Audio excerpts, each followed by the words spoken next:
هم تيم ليكويد ودائما يخسرون تيم ليكويد. فالفريق هذا عارف ايش قاعد يسوي، لكن لا ننسى ان كل الفرق مجهزه انها تلعب ضدهم. The undisputed best team in the world right now. Even when it seems like they're relaxing, they're still beating everyone. And on land, they're a different beast. If they can continue that trend, magic is bound to happen. اللي ما يذكر اعزائنا المشاهدين، في دريم ليج مره واحده فقط تيم ليكويد استطاع انه ياخذ الفوز على جيم جلاديترز، لكن في اللان تورنمنت في المسارح ولا مره قدر ياخذ منه اي سيريس حتى اللحظه هذه من سنه كامله. الشيء اللي بنشاهده الان بيكون حرفيا من التاريخ، فخلونا نشوف من اللي يمكن يكون هو الفريق الافضل. Well, you guys are no stranger to what happens next, so let's get you into your computers, get you into the lobby, and get this game number 1 underway. الكل منتظر اللحظة هذه من زمان. على طول نروح مع الاستوديو التحليلي نتكلم عن درافت الجيم الأول. You heard Fancy and Tsunami say it, it's El Clasico. That's right. We have got a new El Clasico, and this is no surprise that it's Team Liquid and Gaming Gladiators. One best of 3 to decide who's top 6 here at Riyadh Masters and makes the first step towards claiming their almost rightful place in those grand finals. But of course, one game at a time here, so let's focus on that game. Let's focus on some Dota 2 that we are about to witness. We are gonna head into that draft very, very soon, and I want to know what my panel is gonna look towards. Is there any matchups, Faith Bian, that you are specifically keeping your eye on when watching Team Liquid and Gaming Gladiators?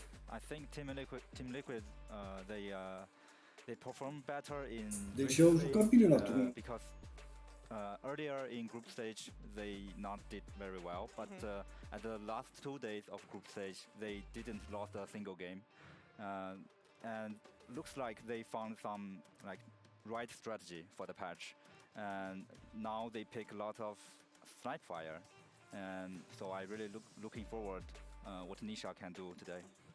I'm mostly curious to see how the Broodmother plays out in this tournament or in this match.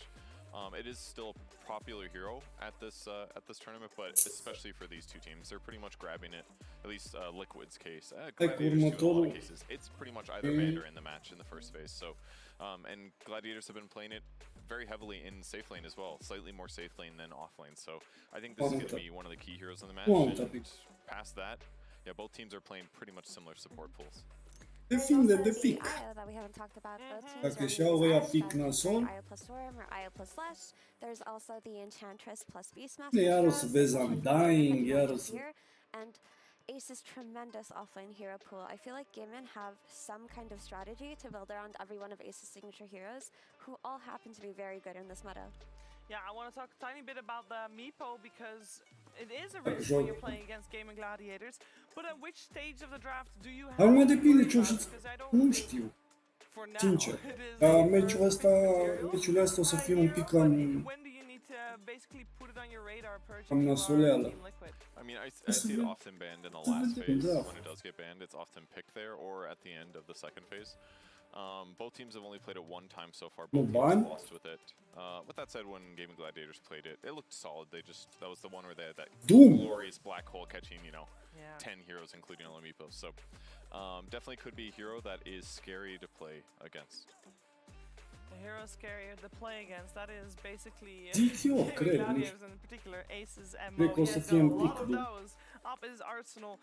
Personally, I want to look forward to the carry matchup. I feel like on the side of Team Liquid, Mickey is incredibly versatile. We see Team Liquid using that versatility. I feel more this event so far than we have seen throughout the year, with rotating the hero pool a little bit. But on the other side, I want to talk about that Racho before we head into the draft, because the Racho has been criticized, I think, of all the most criticized player. Is that fair to say, Effie? Yeah, I think people have the most to say about him for sure, but the criticism doesn't really apply when they win every single grand final they're ever in. It's just people clearly Derachio's hyper-aggressive playstyle works for this team. If it didn't work for this team, then they wouldn't have won all of these grand finals. No, I agree. He likes living on the edge, but that is why I like to watch him play, because he's definitely Dying, dar joacă careva very acum. entertaining, win or lose. Yeah, the way that it works typically is that he is not afraid to get kills in the lane with some aggressive movements, and then when he gets advantage, his supports often just kind of ditch him, but he still plays aggressively. And by playing aggressively, he's farming closer to the enemy side of the map, which means that there is a better chance that the enemies, when they gank him, that they're successful. But you don't, if your team plays correctly and they don't really know where your supports are, then you don't know if he's like basically baiting by being there. And so if they're playing, if they're basically and the supports are somewhere else, they're getting so much more out of the map, and that's part of the reason he gets so far ahead. Yeah, sometimes you just have to die. And actually, I remember reading an interview that Duraccio did a few months ago, and I think things have definitely changed since that interview. But he mentioned that he thinks that Nightfall's weakness is that he doesn't die enough. And he thinks that dying as a carry can give a lot to your team. I wonder how that'll play out now, since BB team is performing so well.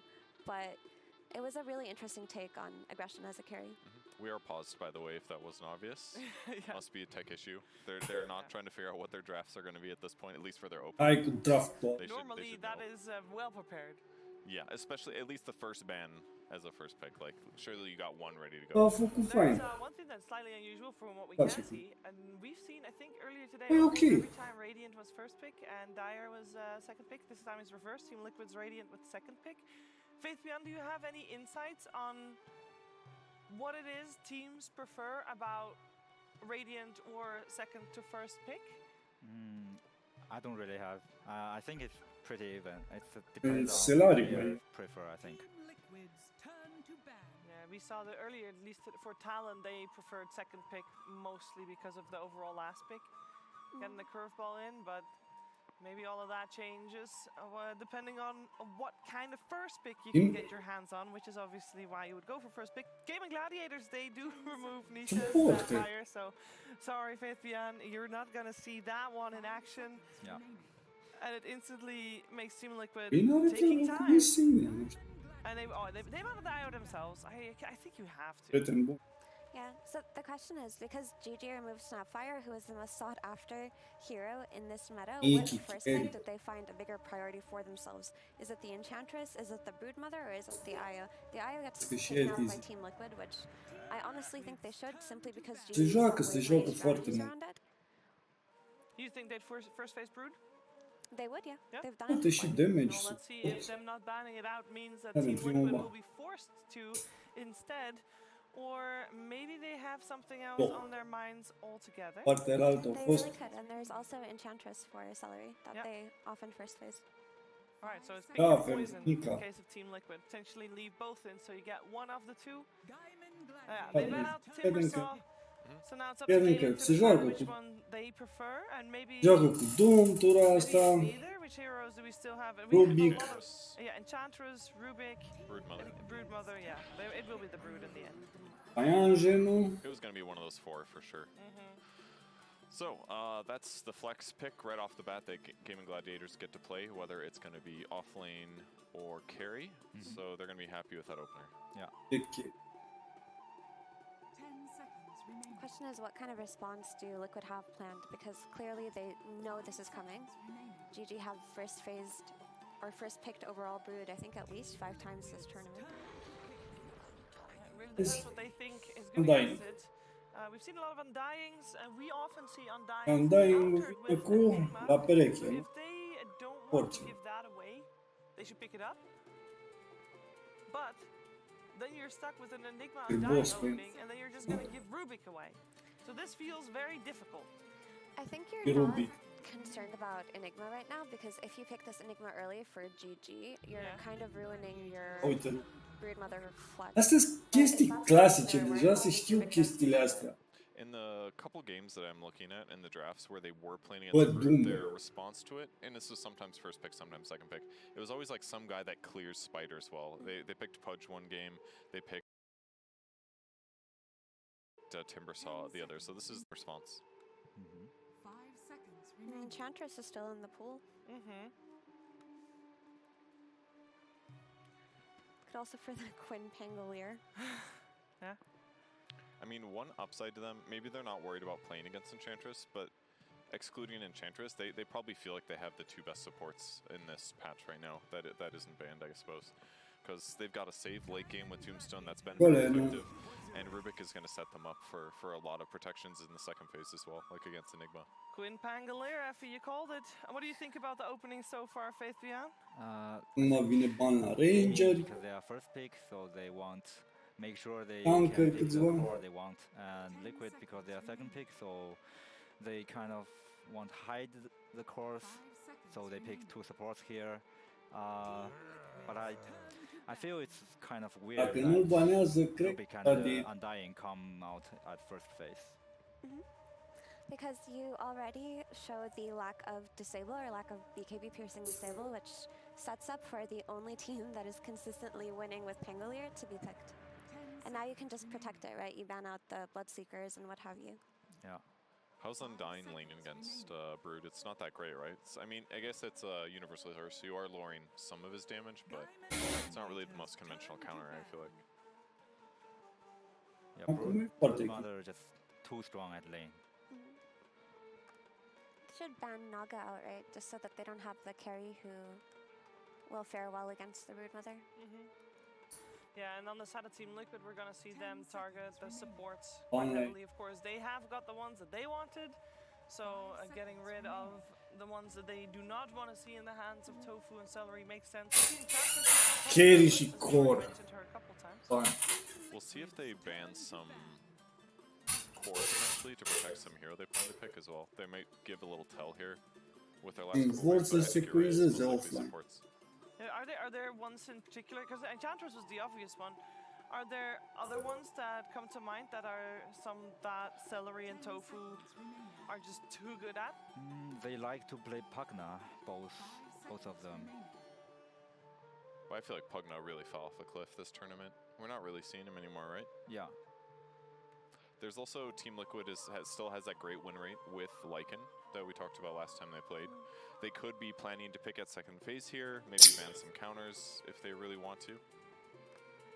Because it's less likely that Gaiman fit in a Lycan themselves if they want to play it.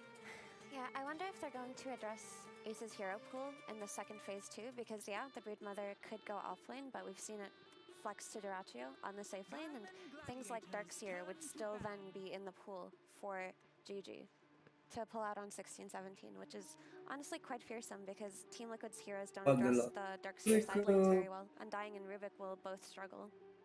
It does seem like the first half of this draft, we are mostly talking about how Liquid is going to stop Gaming Gladiators draft and try to hinder Gaming Gladiators draft, whereas Gaming Gladiators, I feel like they just have the option here to just ban things that they don't want to face. Like, they can focus on themselves within this first half.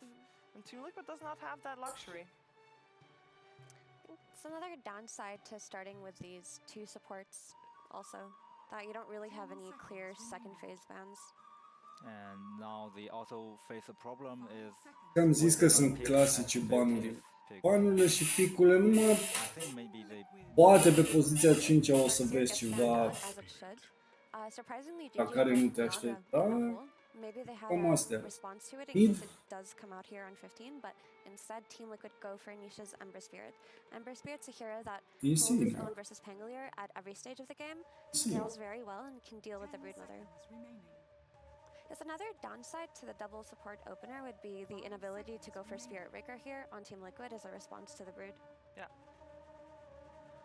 Ember does provide some dive and catch at least. It's not as good as Spirit Breaker clearly, but I think it's okay. I mean, they can deal with the spiders a little bit.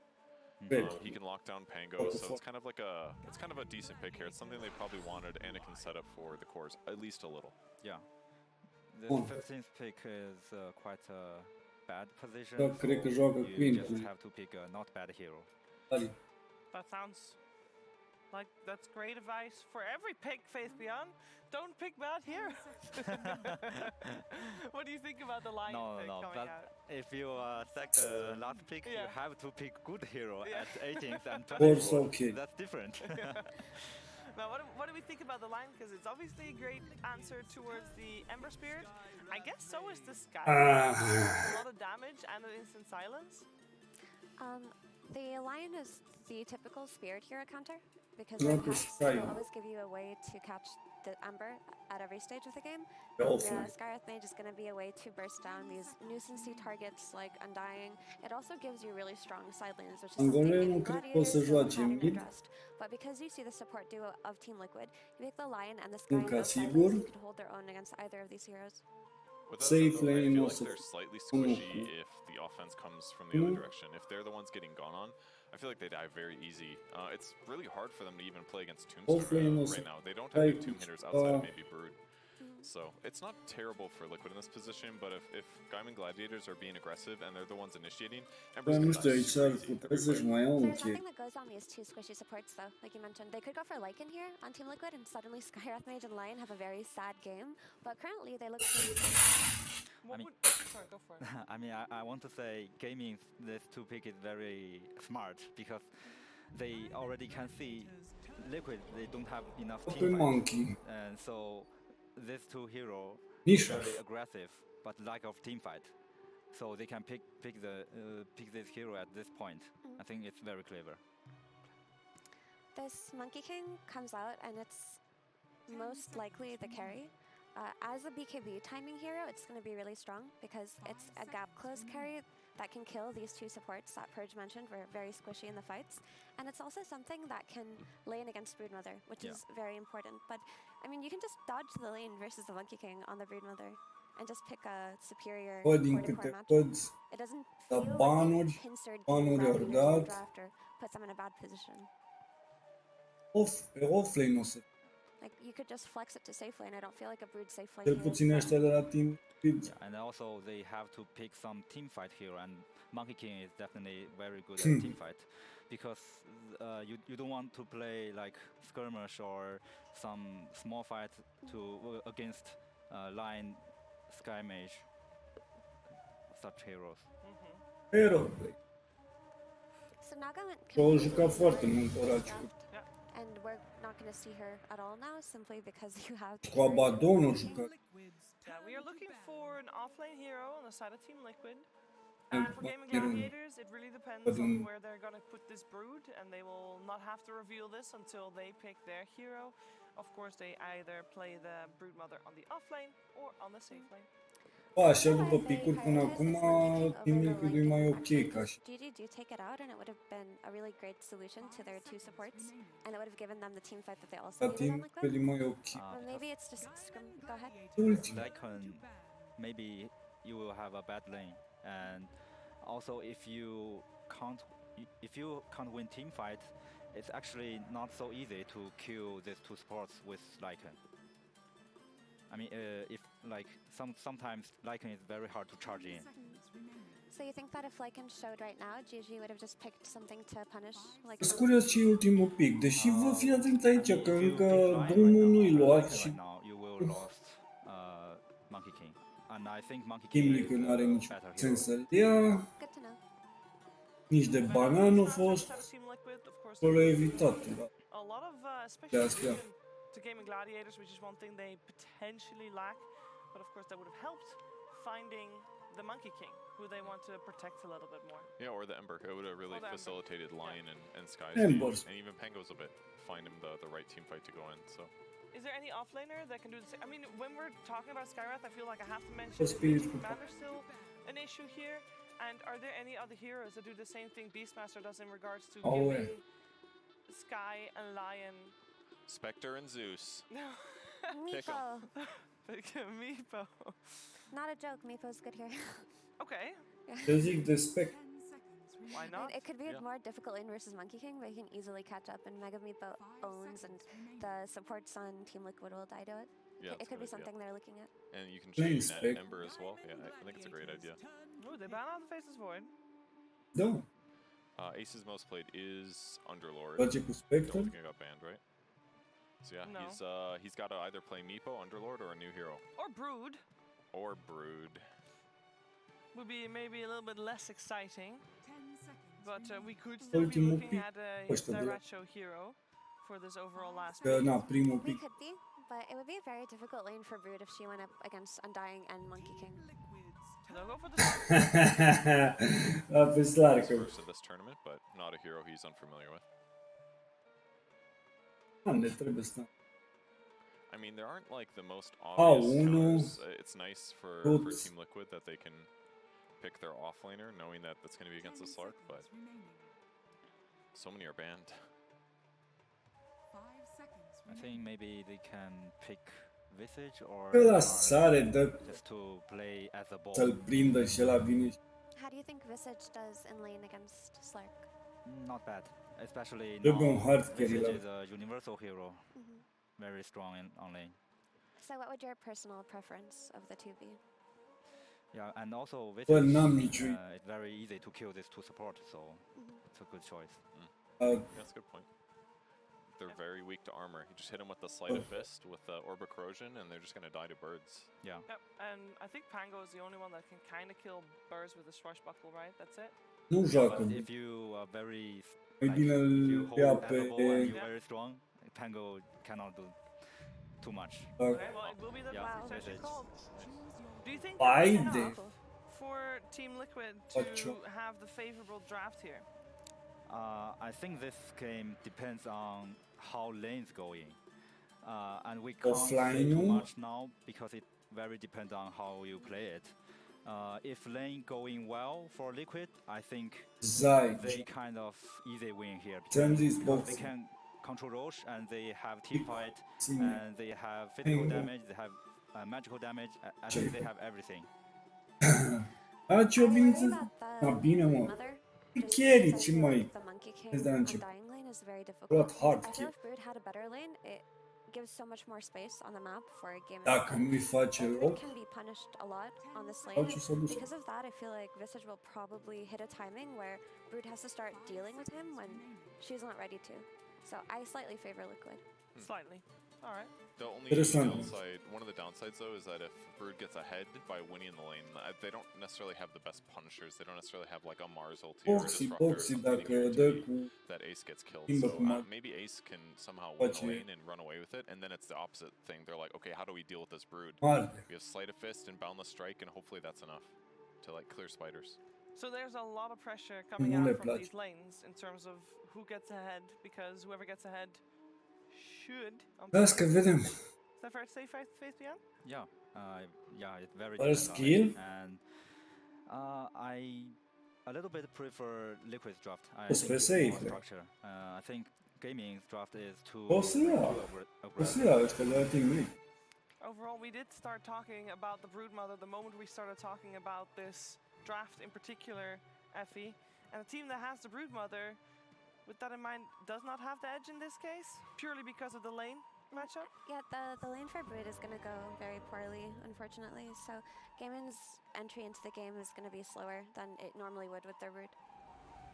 Okay, we're going to find out how the first game of this best of three will go down. Will Ace get a good game on his Broodmother? I feel like that's the question we are going to see answered within the first couple of minutes. So stay tuned, make sure you watch every second of Cap and SVG.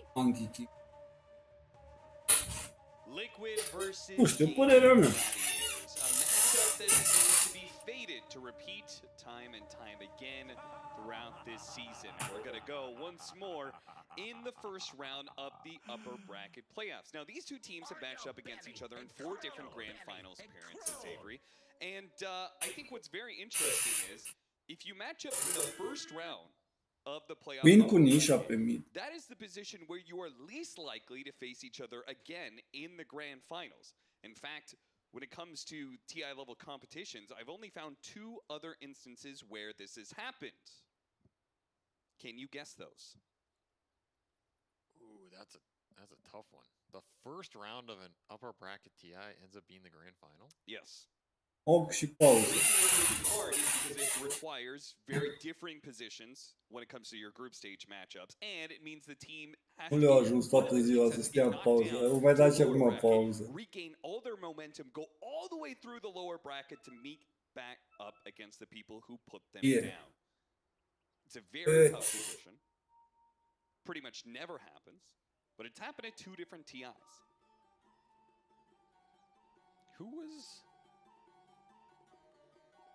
I don't think it was the Spirit LGD one. Spirit LGD was not. It's actually No, much older than earlier. that. The first one that It's came like up. Whoever Alliance played. I don't even remember who they played. But it was probably that. How do I not remember? So this is a trick. I'll give you the first one. That's a bit of a curveball. Oh, it's Măi, tensiune mare. TI4 Yeah. was because Newbie came through the Damage weird bubble tehnice. bracket and Sucked early. yeah, And they ended up Mental losing to damage. PG Gaming. That was a weird one because it's a smaller upper bracket. You're automatically slotted in top 6 if you get into that position. So that's a little bit cheating. I don't remember any others unless it's like TI1. No, it is when a North American team was in the finals. TI5? No. On your belly and crawl. The only other time a North Are you American sure this is a team has TI? been in the grand finals of a Mă să TI fac și meniul. was Never. What are you smoking? TI6. Digital Chaos versus... Oh, well, okay. I mean, that's a European team, bro. Oh, my God. Come on. How many NA players did that team have on it? Well, they were coming from the North American region, so... Anyway, yes, Digital Chaos versus Wings actually occurred in the first round of the upper bracket. Yeah, they got 2-0'd. They got 2-1'd. Oh, Good try. I don't remember anything about that event. And For good Digital reason. Chaos then managed to climb back and went through. They went through LGD, TNC, eHome, Fnatic, EG, just to get Dacă to Wings and pierde, run out of steam. Liquid nu se duce în lor. Well, point did they that- run out of steam? Că na, nu-i mare prânză, Last dar tournaments, is that what you're trying to hype up right now? ar fi frumos să-i trimită If it pe does ăștia. happen, then it's truly his fate. Let's put it that way. True. It's also been a rough road and very likely means Liquid, who are a bit of lower bracket kings. I mean, this organization is known to be lower bracket kings. Da, m-am uitat și la talon. TI7, where Minuț meciul. famously, A fost ok. Miracle stated upper bracket is for bitches. Liquid made a very strong run through lower bracket, actually won the whole damn thing. This Liquid squad has also managed to do some great lower bracket runs, and they are very likely to be heading into that lower bracket. At least history would support that because they are combined. You ready for the combined game score? This year. Wait, can I guess it? Yeah. In everything? Hai Including să DPC spună regionals or no? Including peturi, DPC regionals, să yes. aranjeze Got me hooked. treburile și... 15-3 or something. Mai poate să înceapă să joace. Ce-am zis, când cu betting, Actually, that's not as bad as mine. toți Yes, if you took away the DPC regionals, you would actually be way closer because the DPC regionals is actually where Team Liquid has gotten series wins. zic că Team Liquid nu trage pentru Stop doing turul it. ăsta. That's what I'm learning. Yeah, Sunt maybe. facă totul posibil să Give a câștige. good practice run in regionals and beat him on land for once. You know, speaking of practice runs, I actually ran into Quinn before the series. He was putting on the headphones. I interrupted. Why'd you do that? Well, because I got to give Liquid a little bit better of a chance. Yeah, I mean, I ran into Boxy earlier too and tripped him on the stairs. What are you doing out there, man? So I asked Quinn.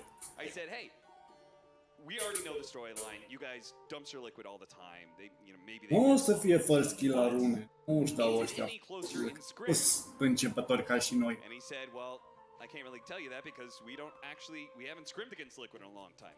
Their schedules haven't really synced up. There was a time where Liquid Cu wasn't două scrimming, rune there o was a să... time where Gladiators couldn't scrim, and Sounds like fear to me.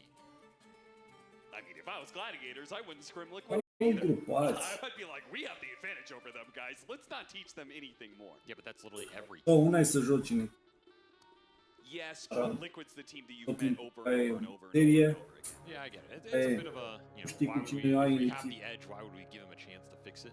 Sure. Dar I gotta believe in that. In this game, it's another Monkey Ember lineup for Liquid. This is something we've seen them run a couple times. It can be very explosive. If you snowball off the lanes, you get these matchups working for you. Suddenly you can just run around the map. All the MK has trei rune.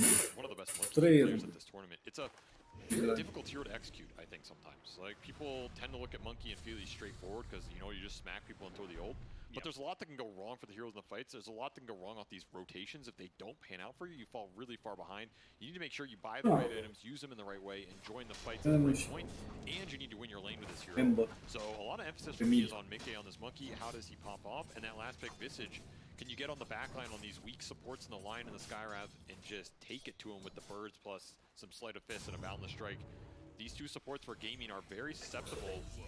And I guess zis că moare Ratio pe as some Lui soul Dorat. assumption will claim his soul and assume it.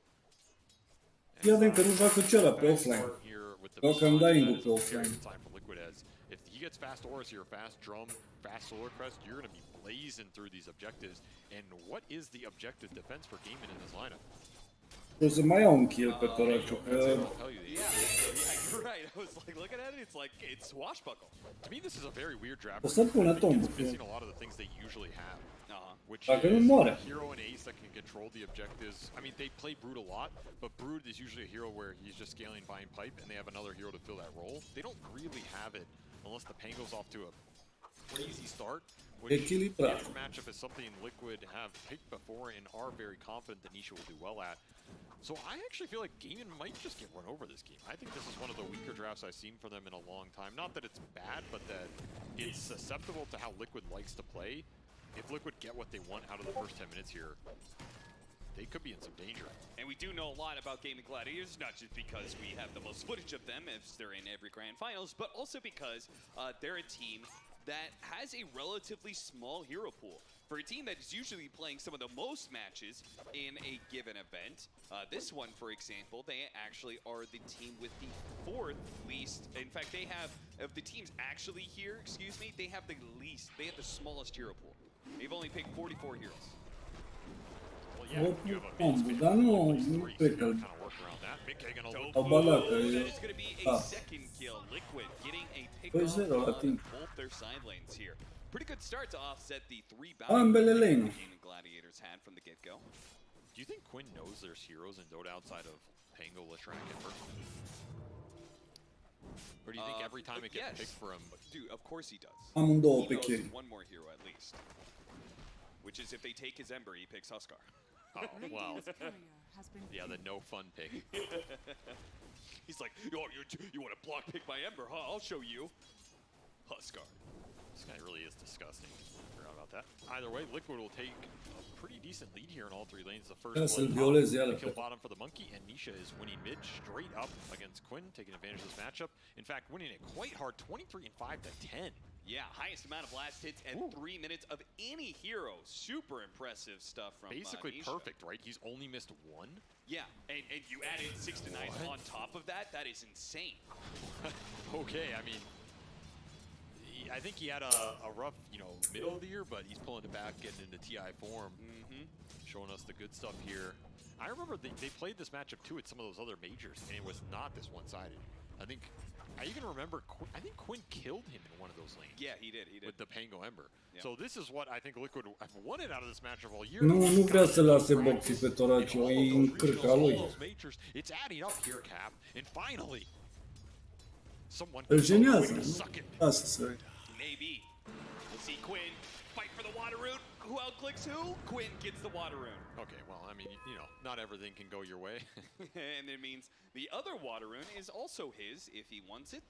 That's a pretty big swing. A lot of extra regen to push through these Sleight of Fist spams.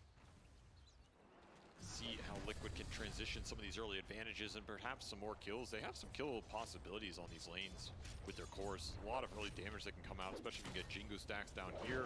Maybe not on the Brood, but on the Skywrath, on the Lion. You want to kill these supports as many times in this game as you can if you're Liquid and continue to push them farther and farther back. The more they're behind, the more they're going to feed in the fight, and then you're just cruising into the support levels. Nice little Ravage. 2-man impale, pretty good. These next 5 minutes are the point where Liquid can really ramp up the pressure because you need to get to level 6 on Slark, you need to get to level 6 on Brood. Both these side lanes, you need to not feed away kills on Gaimin so that they don't pull ahead on the levels in Liquid and can punish you even harder. And early gate rotation from Celery. He will dodge Roshan in the nick of time. He does not have boots for this play. They're going to go on to Tofu here right as the rotation is coming from the Lion. Is he going to get here in time? They get the Jingu stacks. He's already used the Balance Strike. And he can't really go toe-to-toe against the Broodmother. That's just too much sustain. Celery, he's closing in. The Blood Grenade, it lands, slows him down, and Mickey is dead. It didn't drop Tombstone for that off the Mango. And Xania, Da, ori veni bine. Că ori bătut numai pe unul. Targetul erau 2. There's a little split decision between Liquid, ends up costing Mickey's life with the rotation from the Da, s-a dus de pe... Pe top, yeah, Blood Grenade is a crazy item. Blood Grenade. It's true. 6-minute power rune's very important. We got the rotation coming from the Rubik on the top Un side pic de here. rotație. Stop him, and he denies the haste rune. Boxy wasn't close enough to pick it up, so a wise decision to deny it instead. That is a very good rune to take away from the Pangolier here. We'll have 6 before anything worse happens to him. He'll even TP in for the bottle refill as Quinn has made the call. I need more regen. I need more ganks. I need more heroes. More! Give me more! As 3 heroes clash for game in mid, this has kind of been their MO a lot of the year. Yep. However, here it's not yielding too much. Ember Spear was too far ahead and proving elusive. And Celery is running for the Wisdom Rune. I don't know if you're going to make this one, son. Ăsta o să moară, dar ăsta e bait. Cu foarte mult ăla. Farmeze, dar nu apucă să farmeze așa de mult, Doracio. Că nu știu ăștia, mă. Not an easy task, however, again, one I think is more doable with the Skywrath Lion than some of their other support duos that include like the Undyne or the Enchantress. Say, top lane-ul lor de la Team Liquid e ok. You can just kill him. Chiar ok. Deny him area control. I mean, if I was Liquid, O monkey. before this tournament started, I would have been studying Am record venit 3 cu rotație. they were my finals. Păi ăla să scap. You heard Insania talking about watching them all. X in his stun, Rolling Thunder. Swashbuckle isn't quite enough. He gets off the slide. A two-man's chains, and Nisha turns it around. He gets the kill on Celery, and Quinn is going to get run down as well here. Double pickup for Nisha off the big turnaround. Mickey knows how important that was. Tips Nisha for the play. Man, Liquid are definitely ready. They have gone through the ringer versus this team, and they know they're Dracii prin pădure farmează. Dar greu. On that jump, you need the Skywrath mage here too, and then you get that Ember kill, and it's a big turn. Tofu not able to join this game. Cu suportul și And that's that little lane advantage Nisha created, right? If this was the other way around, you're not getting this turnaround with only Boxy joining. Instead, huge advantage for Liquid off this mid lane. The Visage is continuing to free farm top and has kicked Dyrachyo out of there before level 6, so this Slark is jungling the hard way right now. Yeah, that is really rough. He might not even be able to fight these ogres. Nu, că moare. Unul Celarii e... Zombie, Nisha cleans him up. Care joacă. Dracii bat creepy acum. Să se ducă în bază, să-și dea charge la mană și la piață. Bă, un pic cam nasol ori încep ăștia de Gladiator. Single target supports you kind of want to be behind on because the actual skirmish Da, le ia și when these birds come in with a pe unul și de pe mid și it's a lot of zone control you have to enter with these squishy backliners. lor pierdut. Dyrachyo heads to mid, knowing that that safe lane is no longer a lane he wants to play in, especially since the Monkey King has vacated bottom. This is very aggressive. Big stun, follow-up silence. Nisha, though, is going to be healed, and that's enough. Gaming Gladiators, they had a small little window to put some damage on Nisha, but they know it's not going to be enough. This was a lot of space for Ace. Yes. While all this was going on, he took bottom tower. He is top net worth in the game. He's invaded Liquid's jungle. The downside of their draft is outside of the Monkey King and Ember. Ăla de sus și ăla de pe offlane. They have really big issues trying to catch him. So Liquid want to continue to fight away from where Ace is. Popul o pierd. Try and capitalize on the weak support duo right now, especially with this Syrian chains build from Nisha not going for more points in the Flame Guard. Makes him a bit squishier. Also means he can set a lot more up for the Rubik Undyne to close the gap and get decays and fate bolts off. Insania trying to get the vision down, but is going to be caught here. So very likely to be killed, and that's going to give Dyrachyo an important amount of experience and the first stack. Nu trebuia să se întâmple, dar mă rog. Dacă mor amândoi acum. Cost him his life. And that is about how fast Celery is going to die this game. Gone in one Solar Crest. Am murit Leonul tura asta de disconfiduitul. D-Ward will go Dyrachyo's way, so that invasion from Insania doesn't yield too much here. It actually feeds a lot to the Slark. Dyrachyo very happy about that one. Better than the neutral creeps he was having issue with earlier. Yeah, certainly. Catapult waves back up. This is where if you're Liquid, you want to crash mid right here, take away this mid tower, limit the power runes away from Quinn, and really shove the map control into your favor. Not much to stop this if you're gaming. Again, the tower defense pretty weak here. It's Swashbuckle, that's it. crazy how like they have such a similar strategy from their offlaners. They both want to be able to get ahead, get their ultimates, and then claim the safe lane tower and then push into mid. That's a Broodmother play for sure, but it's the Visage who is Yeah, the thing is, Bă, nu știu. Nu știu că Paianjen nu l-am văzut. Farmează. Toți în pădure. I think that was a window where Liquid Nu deranja nimeni până. get that fight going because now you're giving the space Acum s-o arătat. to come in from the back. This is Dar direct să duci pe ea. so quickly. They're going to deal with the tombstone first. It actually saves Insanius life. That Ace is too sad about it. Yeah, but the thing is, there's Dire Catapult up now, and you gave a lot of the river control wait, if to they can game kill it. Anisha even better. They burst him. Liquid things falling apart after a really good start in the laning phase. They may just lose their mid tower for this go, though I guess not very many spiders left, so. I think they're happier with the Ember kill in that tower, to be honest. I don't think Gaimin needed this early, whereas Liquid could have used the space a lot better. Something about that move was awkward. It got called off, but not everyone was on the same page. And you have to really be careful about how you commit in this mid lane. Nu, încă nu a fost niciun fight până acum. Exactly what Ace wants to do here. Every time he Tot sees așa, you push up, 3 he's cu gonna be thinking 2, about it. Gaimin are going to be thinking about 4 it. cu 1 Playing și that de first astea. spot is also pretty nice for the Pangolier. And Mickey E niciun smoke. he's not in a position where he can join the fights this easily. He's going for Midas. O crescut bine pe aia. Slow scaling Monkey King, not a Echo first or Maelstrom joining the fights Monkey King. I mean, I'm kind of okay with it in one hand because I think the Monkey can scale really hard this game. I think he has pretty good matchups, especially if Liquid just abuse Roche control. On the other side, it's not going to be some super fast Monkey Ember combination that we saw in some of those other games that looks pretty damn good for Liquid. Yeah. Well, Liquid do finally make that Acum și-o dat smoke și poate să meargă pe Paianjen. Dar nu știu dacă o să-l prindă. They give up the tower cleanly. Oh. Are they going to read this smoke move though? Looks like it's going to be too late. They're going to be caught by something here.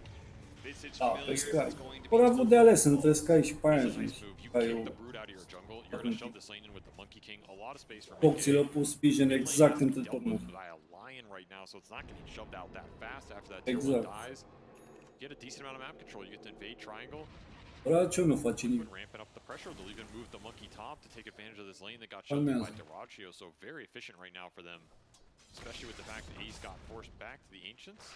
Though I guess that is a place Ace is very comfortable. Turnul la Team Liquid. I don't think I've seen an offlane player farm as many Ancients. Urmează al 3.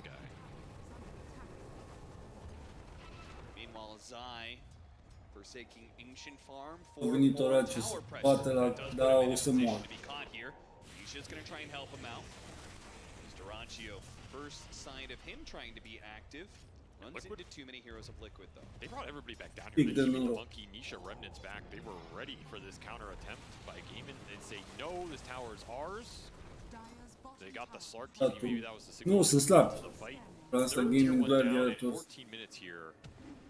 Da, și picul a avut un picuț mai bun de la Team. One has been completed. Step 2 might be more difficult though. Nu s-a băgat în fight până acum, cel puțin Toracio nu poate. N-are cu ce să fight. Paianjen nu ar putea să se bage, dar And the question is, can you catch up? mai bine mai farmează. Like on the Brood, what does your catch look like on the Slark? It's not amazing. You can kind of run at them and force them out of areas. Acum încearcă tentativă. Nu le merge, nu le merge. Că Monkey îi încurcă foarte mult. Moare și o muri și Sky, o muri Leon. Bă, deci au murit o grămadă. Muri și box. Trade for trade, Celery, a desperate TP away, that doesn't work. The Visage Familiars land in time. A third kill goes the way of Liquid. I was like, Liquid are pretty happy with that exchange.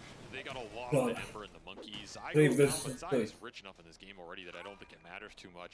You blew the finger out from game. Dacă mă uit cine mult de la aia și de la ăia, Not the core kill you're looking for. And stolen eu Ancient nu, Seal did some nu, serious work here on Quinn. am That's zis why you just parcă can't get ult off in this fight.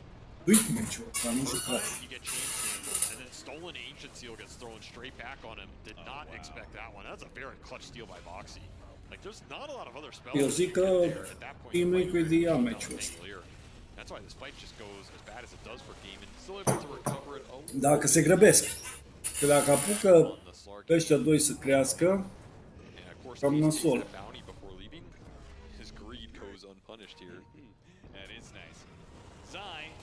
Muritor, are, nu. Au, scapă. Scapă cu săritura aia. Dashes away into the trees, and with his nighttime vision, might be able to spot some of these heroes here as well. You also have to keep in mind that was a fight that this Mightiest Monkey King went to Pune singur. with no other item, right? Yeah. Like if he gets to join a fight, get a couple assists, repel game and help his team out on the map, and he's doing this without a real item right now. Cred că Monkey e mai farmat decât Oraciu. He's going to be top net worth in the next 5 minutes if everything goes according to plan. Oh, an early Roshan here, but they have the heroes to do it, I S-a guess. dus la Roshan. Yeah, it's the power of this Visage pick. It's going to open up all the objectives for you guaranteed. They're going to fall pretty damn fast as Sleight of Fist takes a Millennium to clear through these spiders. Arcane Rune helping out a bit as well. Gaming just going to let it La go. Roshan și după aia îți duce pe T2, nu? Mă, că e un pic cam devreme, că și Spider-ul tot pe T2.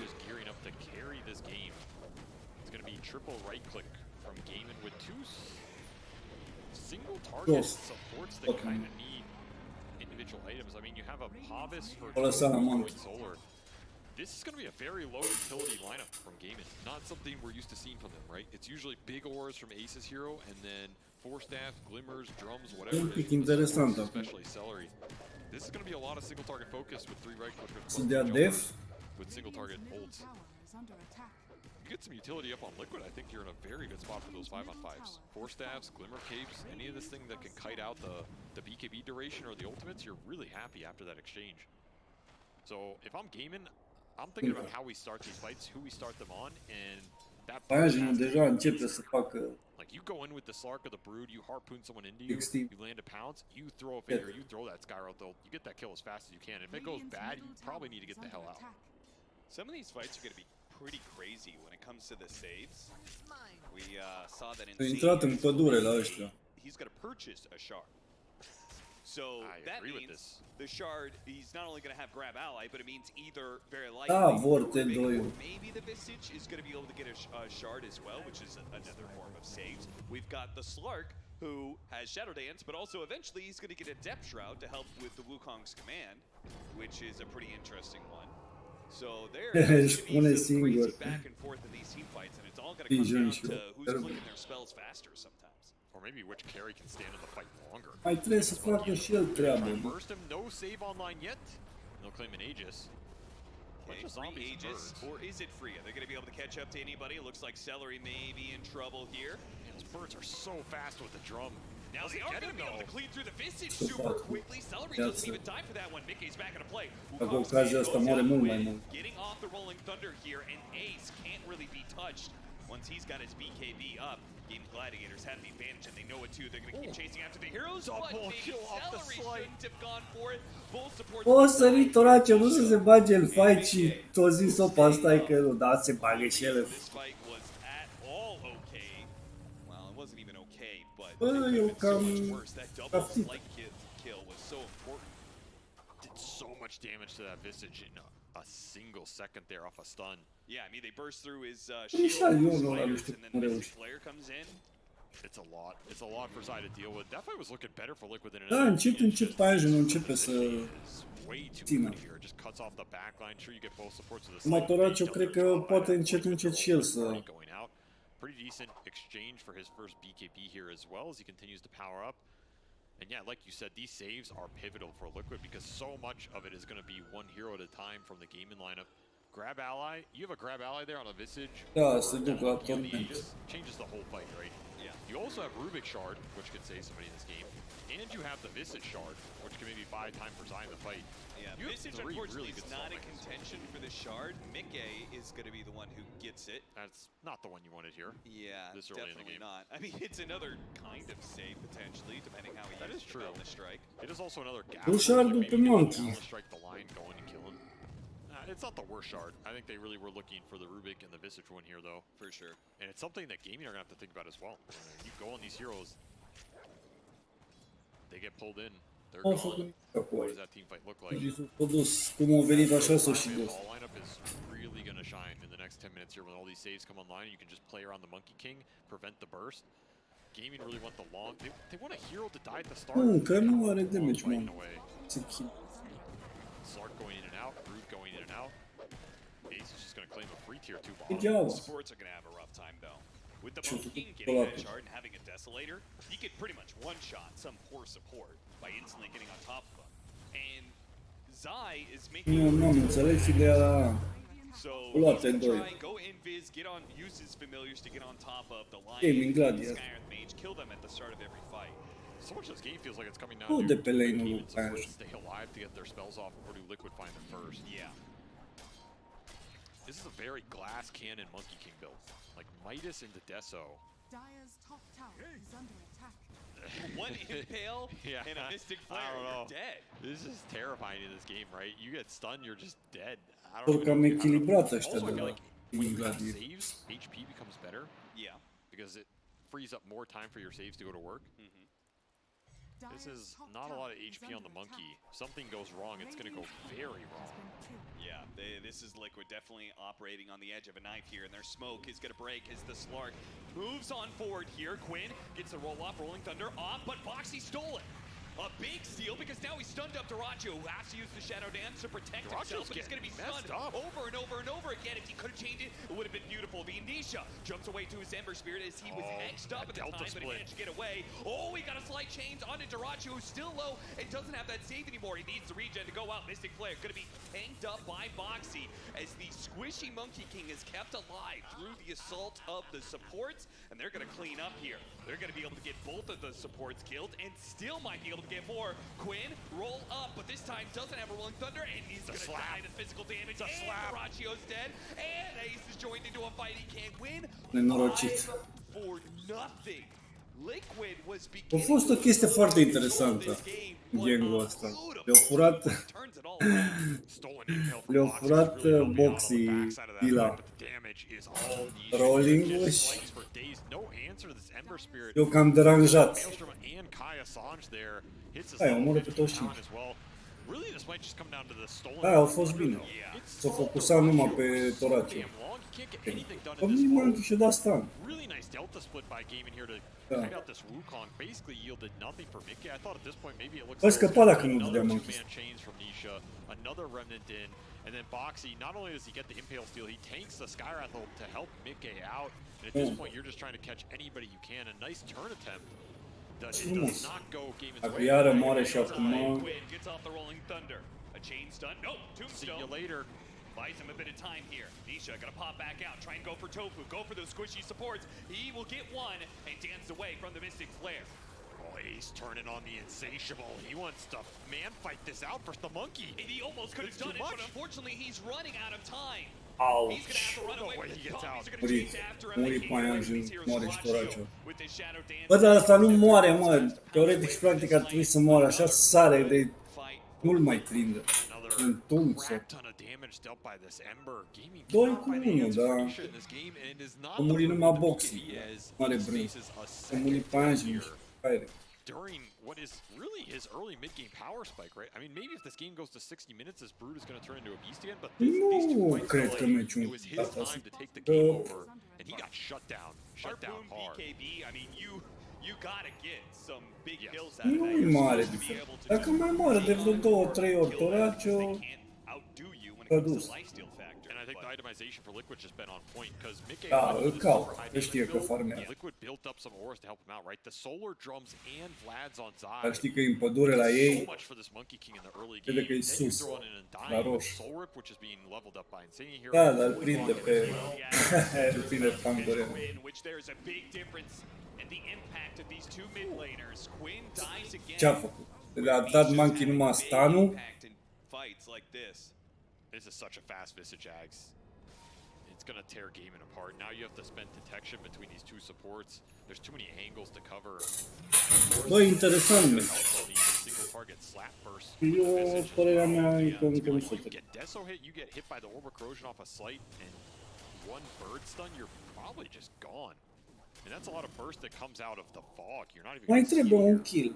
charges starting to Mai build trebuie up un for kill PK. pe Also, Paiajen like, și for două a kill-uri pe Robo Toraciu. on the melee hero, which is not common, but the attack speed and the extra spell amp off a hit doesn't seem too bad. Anki cred că are, Anki cred că are BKB-ul deja.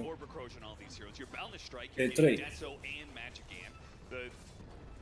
E jos. Stanta. The tower's just gone. Yeah, it dies so damn quickly, and they're not even really having to commit much for it. No, this is just sending the birds in with an Ember that I don't think Ciora especially puși. with the saves starting to come up for Liquid, and Boxy's going to need a quick pause to think about what's happening in this game. Pauză. But what's happening is pretty good. I think Liquid are confused. This game's going too well. Tehnici. Hold on, guys. Check the script. I think we're supposed to lose to Game Gladiators. Are we sure this is their base we're pushing? It's not ours, right? Did we just dunk on ourselves? No, indeed, you are just about to take a range barracks. The Gaming Gladiators have to throw spells at familiars. This is where their lineup just suffers, man. Especially these supports. They don't do anything in these base defense situations. Like, you're throwing out an impale and a concussive shot. Congratulations, right? Meanwhile, you drop a tombstone, you get those birds going in with the aura. Everybody's online. You just slapping kids. A lot comes down to how much Quinn can get done. And so far in these fights, it's been a struggle. They're rolling Thunder Steel, some of the silences and stuns being thrown around with Boxy into him. And the Pango's damage isn't crazy right now because he had to go back for a shard as well as Manta style next to try and get some defensive capability up to stay in those fights. This is limiting what the Pango's doing in terms of damage, which pushes it more and more towards the Slark and the Brood. Okay, you have your items up on Slark and Brood. You need to start finding the backline and committing on these kills, especially during Ace's BKB duration. So far, that has been combated very well here. Like, are you happy if you trade the BKB on the Brood for a Wukong? Normally, I'd say you're very happy with that. In this game, I don't know. I feel like if I'm Liquid and I throw my Wukong in an AC run away during Vengeful and BKB, I mean, what do you do afterwards if you're gaming? I feel like you're happy with that trade. So I don't even think these Wukongs need to get insane value here. They just need to protect the backline when the Slark and the Brood commit. It makes me think about the Shard is still a way that he can help Ace commit on the Slark. Right? If he could Depth Shroud Ace and allow him to just keep laying into the Monkey King, maybe, but then there's the Tombstone save, and you don't have the fastest way to kill that Tombstone. No. That's... the Undying's so annoying for them in this game. Because I agree, if you could just man up on the Monkey with the Brood and the Slark and just fight through the Wukong with the Depth Shroud, he doesn't get the Jingu because he can't see anybody to hit. That sounds like a decent recipe here. We're having a quick swap here, so it won't take too much longer. 5,000 net worth lead. This is Liquid being able to perhaps get a series lead over Gaming Gladiators. I mean, we talked about in the past how they have struggled against Gaming Gladiators. Everyone knows that story, and it's not terribly surprising, but it is worth noting that they very rarely ever get a series lead on this team. Bă, da, e fainos turneul ăsta, nu pot să nu-i fain, dar totuși, parcă țesc hologramele alea, știu, parcă iar cumva atmosfera nu mai e așa. Bă-s curios la TI cum. I don't know if there's any team in the world outside of BB Team that has actually won maps. Că ți-am zis, ultimul major care l-au avut, bă, nu mi-a plăcut deloc, mă. Deloc, în hotel, iurea, băgați, nu știu ce căcat au făcut, dar urât, deci urât. Nu mie, nu. You're asking the players themselves. I mean, who was number one in DPC? Da, în calificări. Eu ținut în hotel. După aia le-au făcut o grădină de vară, ca să zici așa. Și-au invitat așa, numai ei în trei pe acolo. Și special. Nu cu public, nu... Urât, nu știu. Nu mi-a plăcut. Ăsta văd că... Nu știu ce e, într-o cameră, habar n-am, nu știu, sală undeva, dar văd că chiar nu e. I don't know what you guys were that. I wasn't there. I don't remember You what. weren't there. Low cost. I don't remember who topped Group B at that. Nu înțeleg But de that was ce. the tournament Liquid won over Newbie. Yeah. I think Ei, Liquid știu. topped one of.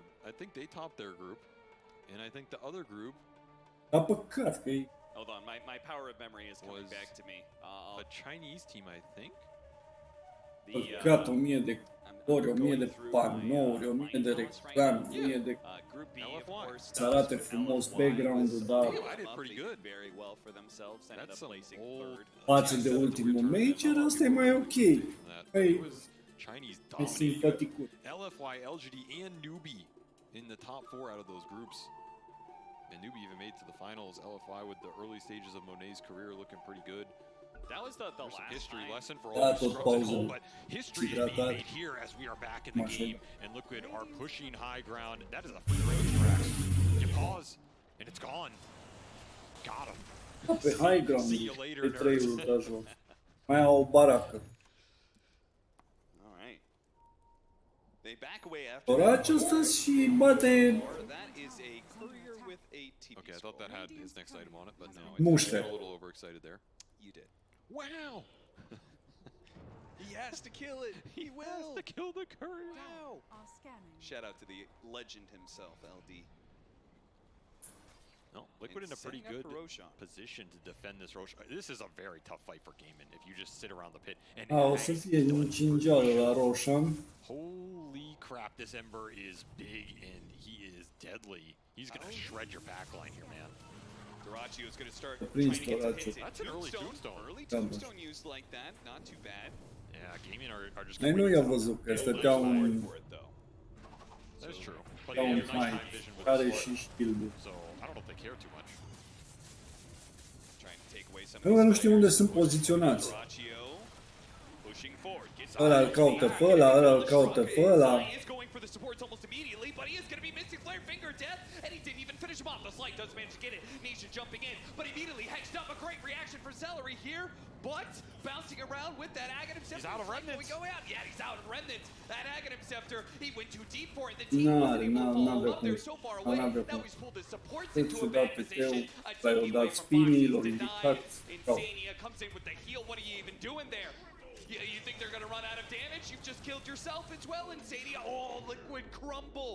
In a time where they needed it the most, they had the advantage. Al They doilea had an Roshan opportunity to take Roshan. They Gladiators. had the opportunity to take this Au game luat by prin force. surprindere. How did that go so bad? Where was the fost synchronization on the foarte jump? rău. Zai found the back line. Where was the monkey boundless? Where was the Ember remnanting in? Not these three cores were not on the same page at all. We didn't even get a Wukong or a monkey BKB in that fight. I don't know what the hell happened to Mickey. Something bad happened to him. He was focused on Doraccio. Yeah, this is just too split, right? I mean, I understand what Zai's doing. I think he just commits too far with his hero. Yeah. Pays a big price, and now you're just in Numai Sky o picat de la. territory. The monkey and the Undying are chased. Era să pice și Lionul, dar Lionul They just backed off. a atras, s-a învârtit, a făcut kite. Au reușit cumva să scape din... I don't think that fight necessarily looks that bad if all the cores are together. Doracchio's poking you. Okay, sure, you got that tombstone out earlier. Liquid not on the same page. You got the first racks in this game, but you did not get that. Eu cred că asta o să-i coste. That is a big one to get away. Cheese onto the Pango.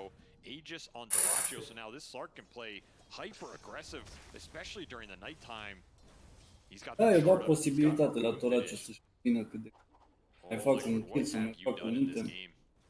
Are Aegis. This was an opportunity for Liquid to Clar că pe tu. change the narrative here against Gaming Gladiators, getting a first game series lead over Gaming Gladiators, maybe even being able to win the series, but also just like the mental block that has to be there when you keep on losing to a team over and over again. And I think that was their fight to win. Yeah, it was.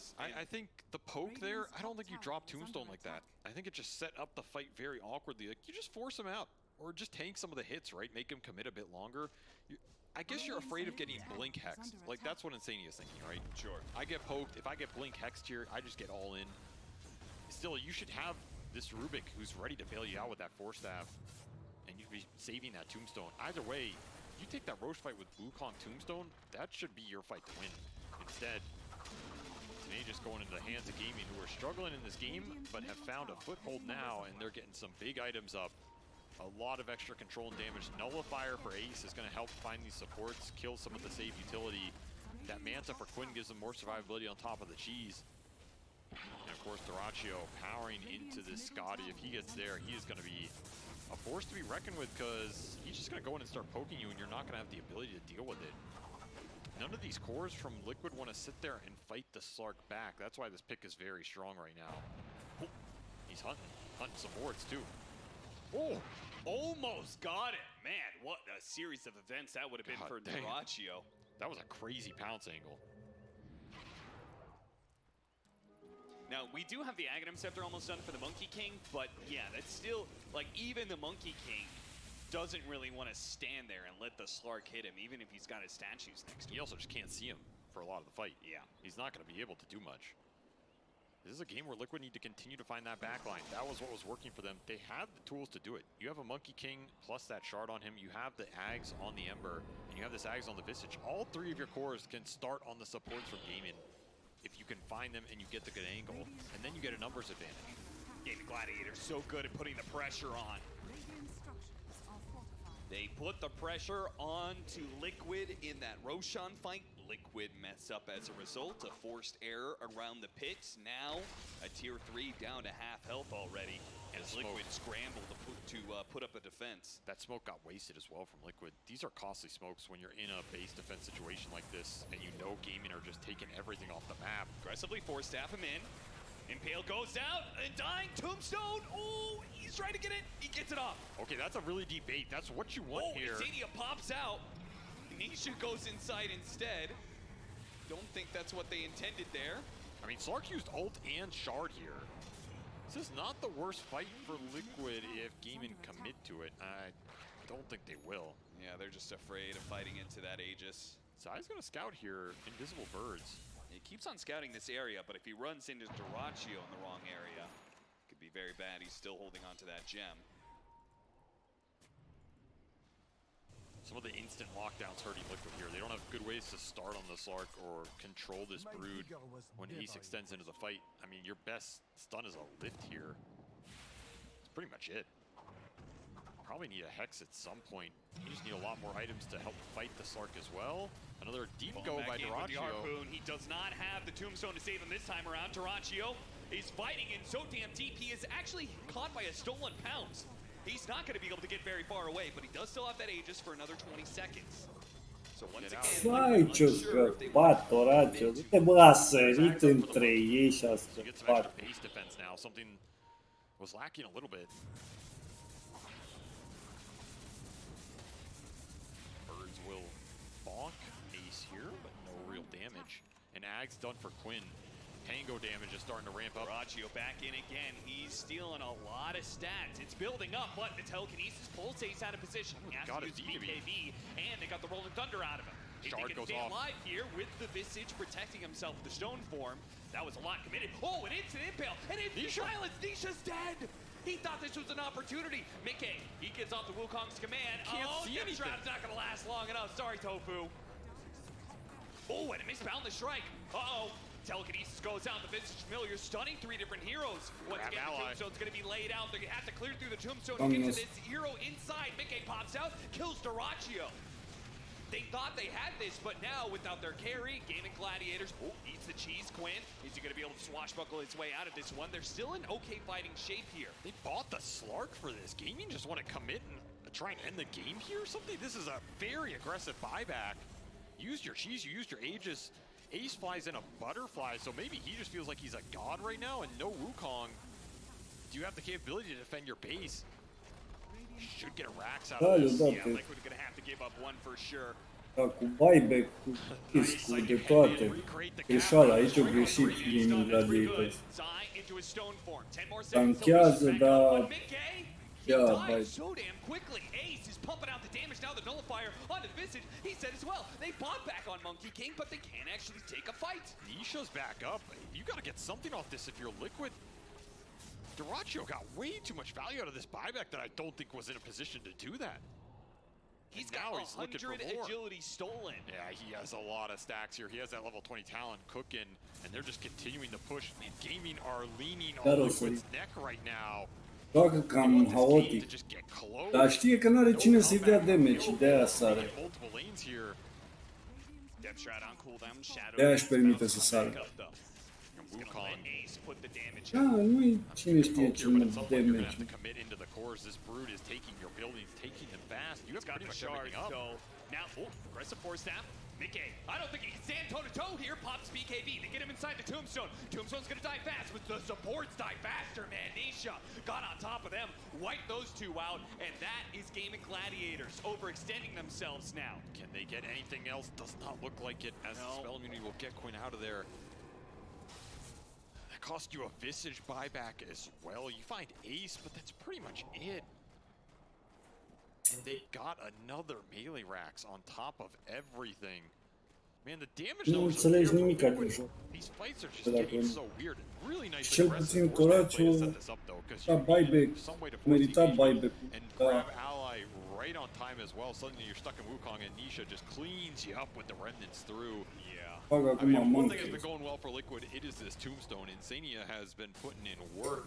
And another stolen impale by Boxy as well. This is a huge spell right now. Earth Spike with the cooldown that Rubik can put out. Oh, an aggressive move. Catches Quinn, perhaps. Oh, big stun. Missing player could be bailed out by the Tombstone. Sport's going to be kept alive on both sides. Nisha committing. Oh no, we can't. Ciu cum a scăpat, mă. Nisha has to jump back to the remnant. He committed his BKB for a kill. He wasn't able to claim. Doamne, cum a scăpat Lionul, ești nebun și the push of Team Liquid. They wanted to take advantage of Ace being dead, but they will not get any objectives during this time. And Roshan just respawned. They did at least get this melee racks top in the middle of all of that fighting. That wave from the ranged racks going down earlier eventually pushes in and cleans up that lane. So you did trade some buildings out here, but man, did those buybacks hurt you on the Monkey and the Visage? And you got to be thinking about this next Roche fight. E Toraciu, se duce la roșu. It's only supports right now. There are no cores in this game with buyback. So dire side advantage for Gaming, not doing a whole lot for them if Liquid can find the right angle. These backline jumps have just been hit or miss. Sometimes Nisha cleans them up. Sometimes you're getting glimmered and he can't see anything. It's very iffy. Zai, human ward. A lot of vision from Gaming Gladiators out right now. Two different sides of the entrances to this Roshan area. And look at the spiders. They have spiders everywhere. They have a floor deep inside your base. Double obs committed from Gaiman just to see the entry points on the Radiant side for this Roshan. Really, the only advantage for Liquid right now is Zai is pushing in mid constantly with his familiars. Yeah, he's taking look at the tier 3, he's Nu taking mai range apucă. barracks. This is really good pressure. It's going to make Gaiman think about what's happening. I mean, this Roche is uncontested by Liquid. I think it's very hard to do this in the nighttime when you don't have good deep wards of your own. So I don't blame him for giving that up. At least you're getting something out of these birds in the meantime. Butterfly done for Mickey. Okay, this is something that can help you stand your ground, especially in that Wukong. He needs his saves to bail him out. Gonna push into the high ground telekinesis, but Doracio's not afraid. He dives right on in. O băgat Toraciu, ce mai are Aegis. He needs to kind of get out of here. I think this is a dangerous point. He pops his own BKB. This is getting awkward. Doraccio just keeps on pushing forward. Insania's going to be targeted. He gets off the Tombstone. But Doraccio might just lose his life. No, he gets off the Shadow Dance. He still has Death Thrust work with Aegis. He is doing so much right now, but he will finally know maybe the AoE damage. Sări prost. He doesn't have anything. Where is Zai? Zai has been keeping all the rest of the heroes at bay. He cost him his life though, and he's now dead for 95 seconds. I think Zai and Doraccio are both wondering where their collective teams were. Yeah. As they dealt with 4 heroes solo. Unfortunately, that is Zai's dieback here, so one of those is not like the other. And the question, what was the game plan there? If you're holding that high ground, you started off the initiation of Doraccio, but there was no follow-up. I mean, you can't just Wukong. Se bagă Toraciu. If you can't Wukong him, then no one's sitting there trading with him. Doracio's aggressiveness has paid off here for Gaiman. He has absolutely no fear versus team. Perhaps for good reason. Dacă moare Toraciu s-a dus. Super deep harpoon. He has to do another remnant to be able to get away. That's his last ult. This is your window to try and get Moare, fie get Doraccio before he resets. Ooh. Not gonna stop them, and they have this window. 40 seconds to try and go for Megas. Mai un pic și se duce la Mega. Another Dyrachyo poke that they don't have an answer for. Just slap him back. Do the damage onto the building. They're just getting Megas here. Dyrachyo is keeping all the heroes at bay. A range barracks is left. Ace is gonna go for it. He's got it. This is your chance. Get core kills. Oh this no, game might just be impossible. Monkey King got knocked out. Double impale. He got impaled as well. Da, e 1-0 la Gaming Gladiators. No buyback from him either. And they're against Megas, as Ace just said, good job, Dyrachyo. I'll take advantage of that space you've created and be the real băgat în inimă, cum au luat aici, cum s-o băgat în inimă. Came out of nowhere, and there's absolutely no O answer. sări ca nebunul în Not get to the late game lockdown. Ăsta a fost single slip up cost a Roshan, and that single Roshan cost Liquid so much in this game one. Time to put the finishing touches on it here if you're gaming. Poate acum. He might not have level 25. I don't think he gives. Dacă n-a sărit Dyrachyo meciul ăsta, Game, and he's going to keep it up here. They're not going to let Liquid get a breather.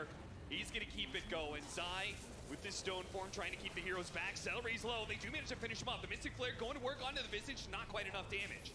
A buyback immediately out of Celery. Once again, trying to keep this going. Boxy jumps forward a little bit too far forward. Tombstone buys him a little bit of window of time. Dyrachyo keeps himself up. Doamne, cât rezistă Dyrachyo, bă, Liquid is holding. 45 seconds left on the Monkey King. 45 seconds is an eternity here. And that's like 3 more goes from Dyrachyo at this rate. I don't know if there's anywhere to hide. He is straight back in after healing, straight back into the harpoon. Oh, the blocks! It's just enough. Fountain will not save you. KB. The physical damage isn't enough either. They're trying to get so deep for Nisha, but he still managed to keep himself alive. Ace, meanwhile, buildings. He's going half health right now. 18 seconds left until the Monkey King's back. Jesus!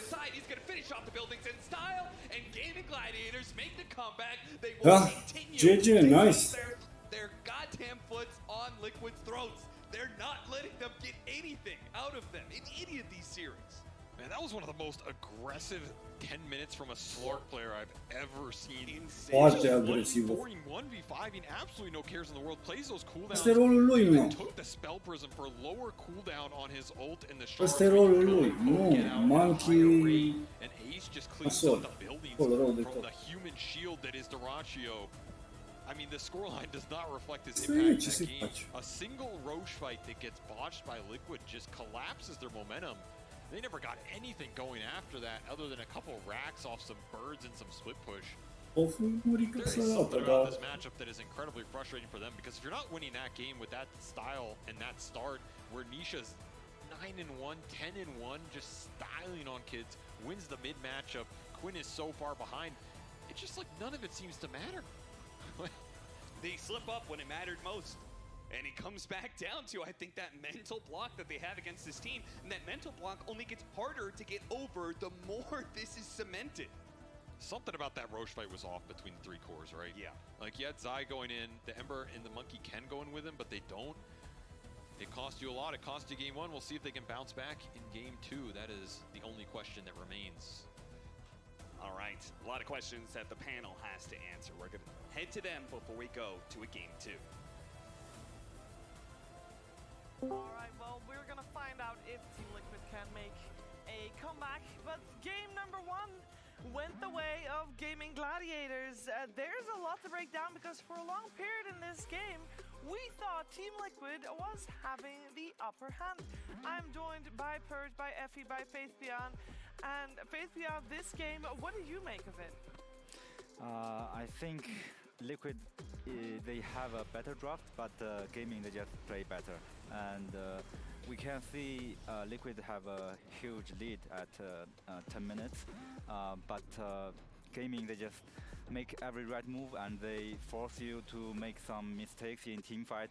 They win team fight without team fight skill and heroes. They are just too good. They're just too good. Is that really just it? Is it that simple, Mira? I mean, they're so good, honestly. I thought that this game was over after the start that Nisha had on the mid lane and after Broodmother was countered on lane, but Gaming Gladiators, they just do it every time. I don't know how. You know, Ace has no business being this good, because he is way too dependable. He's just way too solid, because I feel like if there is a hurdle to cross as a Broodmother, it would be a Monkey King Undying lane. And yeah, he was still topping the net worth charts the entire game, but at a slower pace than he normally would, but that's not even something that you would expect out of this Broodmother. And as Broodmother bought them so much space and so much entry points into this game, the Lion in the Sky were able to get some very key pickoffs, take away the Aegis from the Monkey King when Liquid did have it, and then when Slark got his items up, Slark functioned so well as a chaos factor in the fights. Like in that fight near Roshan where Nisha got, where Ace got an ultra kill, it was because Slark had isolated the Monkey King.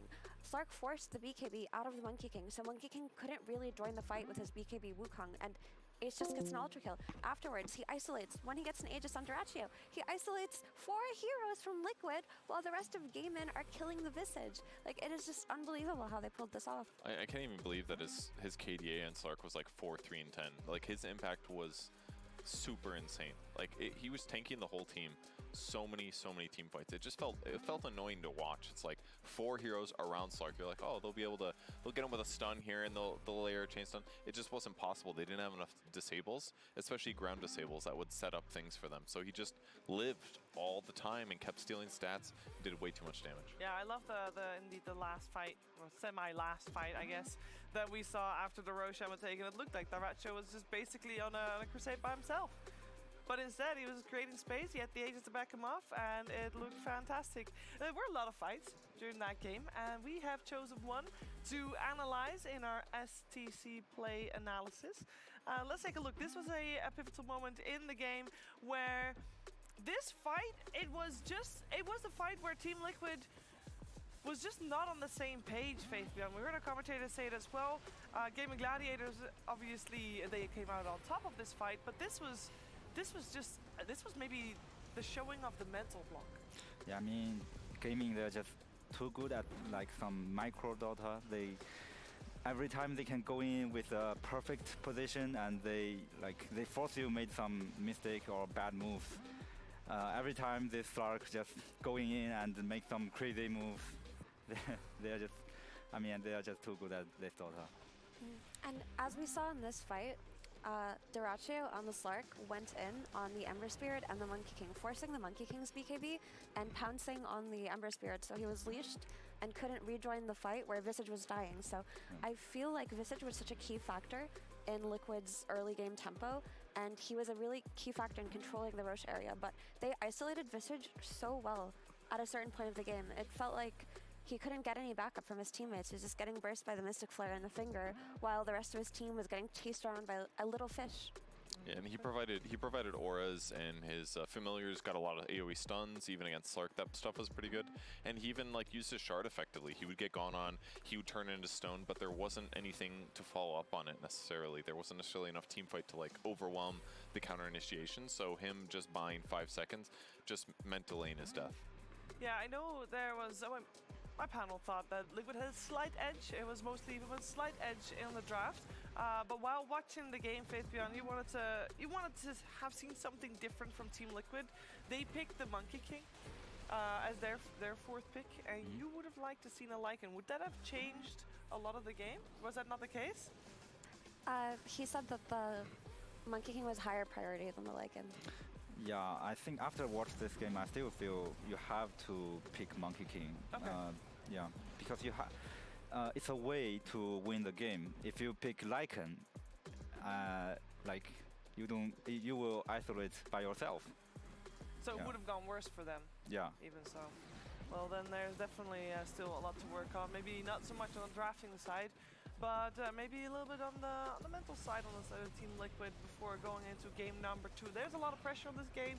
It's a lot of pride for Team Liquid for this match to try and get the chip off their shoulder that is Gaming Gladiators, but it's also $500,000.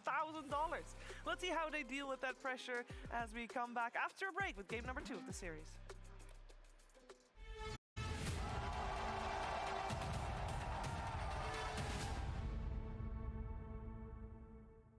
I would say my signature hero, as it is right now, is Disruptor. Disruptor is kind of support who can do a lot of stuff without net worth, but also he scales if you get some money. You can buy Axe, you can buy Blink, some support items, etc.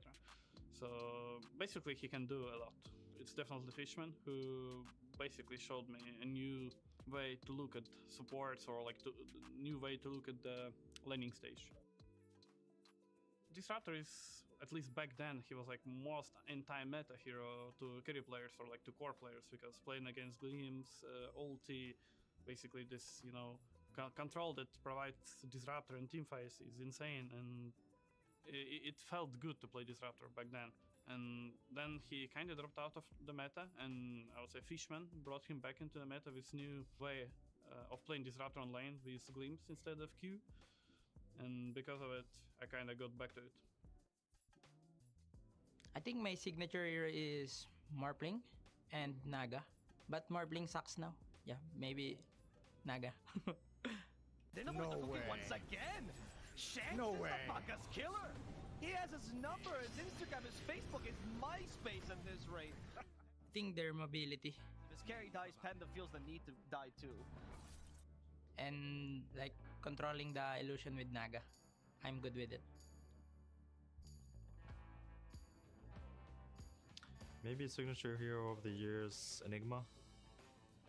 I think it's always been on and off for me, but there are times where, yeah, like I started out playing a lot of Enigma, and then it's kind of just always came back at some point, and in all my teams, I think at some point it's coming back.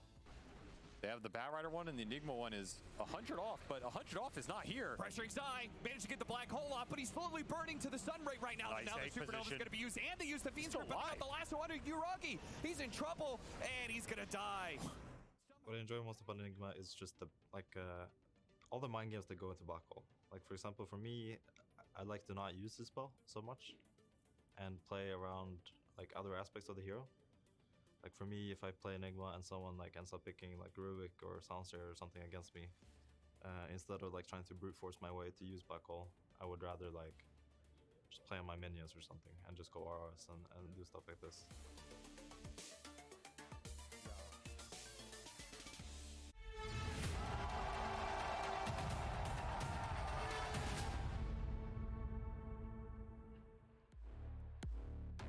Some of the most taxing comebacks are Mega Creep comebacks, especially at the International. Zai has been a part of every single Mega Creep comeback at the International, so if anybody were to bounce back, it would be him. On top of that, we know and we have seen Team Liquid bounce back from the most crazy games, from the most high-pressure situations on the biggest of stages. So surely a best of 3 in a upper bracket series, no elimination on the line, upper bracket series, Purge. Walk in the park. Yeah. I mean, they're a very talented team, but there's so much history here that I think losing game 1 is going to hurt the morale a little bit. I can't help but assume. In the same vein, they're not eliminated if they lose this series, and they were really close. Like they genuinely were really close at winning that game, which has kind of been the story consistently. So I don't know. It kind of depends how they're feeling right now, because they were within striking distance of like closing the game out. But yeah, I hope their mental state is still good, because I would love another close game. Me too. Yeah, I wonder if what Cap and SVG were saying about a mental block when it comes to facing gaming is a real thing for them. I mean, you do go up versus them a lot and you lose versus them, and at some point you start to feel more discouraged every time you lose, because if there was a game for Liquid to win, it would have been in that one. They were in a very favorable situation to take over that game, and they just couldn't do it. So I actually worry about them in this game too. Yeah. You too, Faithbian? Yeah, and also for Liquid, they will think like, we already win the mid lane so well, and we picked the hero we want, and but we didn't execute it very well. So it will feel like upset, and will disturb how they draft in game 2. At the same time, this was of course one of those games where they let the Broodmother through, who has been a dominant force for Gaming Gladiators, and they thought they had a plan against it, and it failed. And that happens sometimes. Be that because it was the Brood or Daracho playing crazy good in his Slark, whatever the reason was, they did know that they were going to have a tough game against that draft from Gaming Gladiators, so perhaps this time around they'll remove the Brood and play a different game altogether. I do want to emphasize, what Faithfully Unsaid, this mid lane, Nisha versus Quinn. And I know Ember is on paper supposed to win against Pango, so we knew that Nisha had a little bit of an edge, but Quinn very chiar începe să ceala. Păi nu mai știu ce să zic de ăștia, mă, că au greșit foarte mult, părerea mea. Au fost mult mai buni ca lui ăia. Pe safe lane-ul eu nenorocit. Mă rog, sper la game. Game number 2, we got Team Liquid on the Dire side this time around. They get first pick. Gaming Gladiators second pick with a Radiant. That means that everything is just completely swapped. That means that Team Liquid gets priority out of this banning phase. Părerea mea e că Fox se joacă foarte bine. Different heroes and which are let through and which aren't. We already have the IO removed that Team Liquid and Gaming Gladiators have been so successful on. We got Timber and Broodmother removed. So in the pool, gotta consider, we got Enchantress, we got Snapfire, we got first phase ban out previous game as well, I believe. Which other heroes am I forgetting, Purge, in that first? I mean, then there's your support stuff that sometimes gets first pick, like Rubik and Undying. It's possible opening as well. Mai mulți. Yep, they'll end up going for the Rubik as the opening pick, so there's that one. Nu, s-au coordonat. Yeah, because gaming they always opening with Rubik. Dacă o schimba, nu le mai lăsa pe aia. They like to opening with Rubik, Underlord or Rubik, Timbersaw or Rubik, Beastmaster. So I think da, și ăștia, bă, dacă vede că le frică de Snapfire, îți dai seama că acolo e HP și acolo e stun și They gotta consider Team Liquid Ruby. potentially wanting to pick up the Enigma together with the Rubik, which they sometimes nu am jucat boxing. But then you don't want to pick Enigma against the Rubik either, because then nu a fost de ajuns. So potentially you want to pick something that can already deal with the, this is Enchanter. like mind games galore. Acum aș permite să fac rău. Yeah, they're still Undying and Enchantress for Gaiman. If they have second pick, they could choose to open with two of their support heroes. I don't necessarily like it too much if they pick both, but Undying itself is good enough. There's also the Ace Underlord that's still in the pool that they're comfortable to play around to. 10 seconds remaining. Yeah, Undying will be their first one.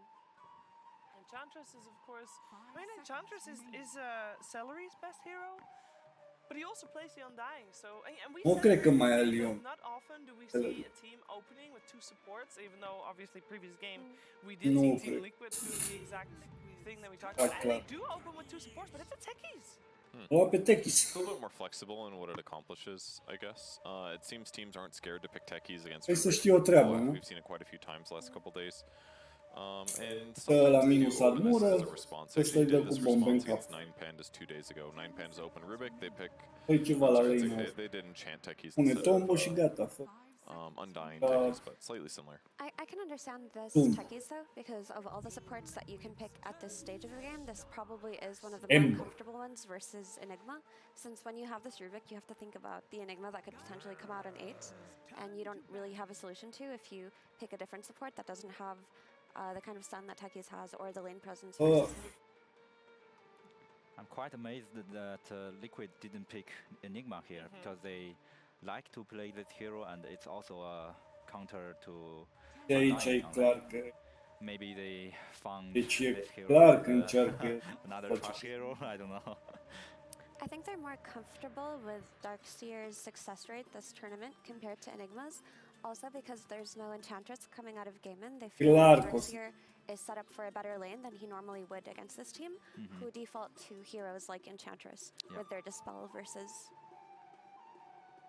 Darkseer. Got the Bloodseeker ban coming out. Darkseeker.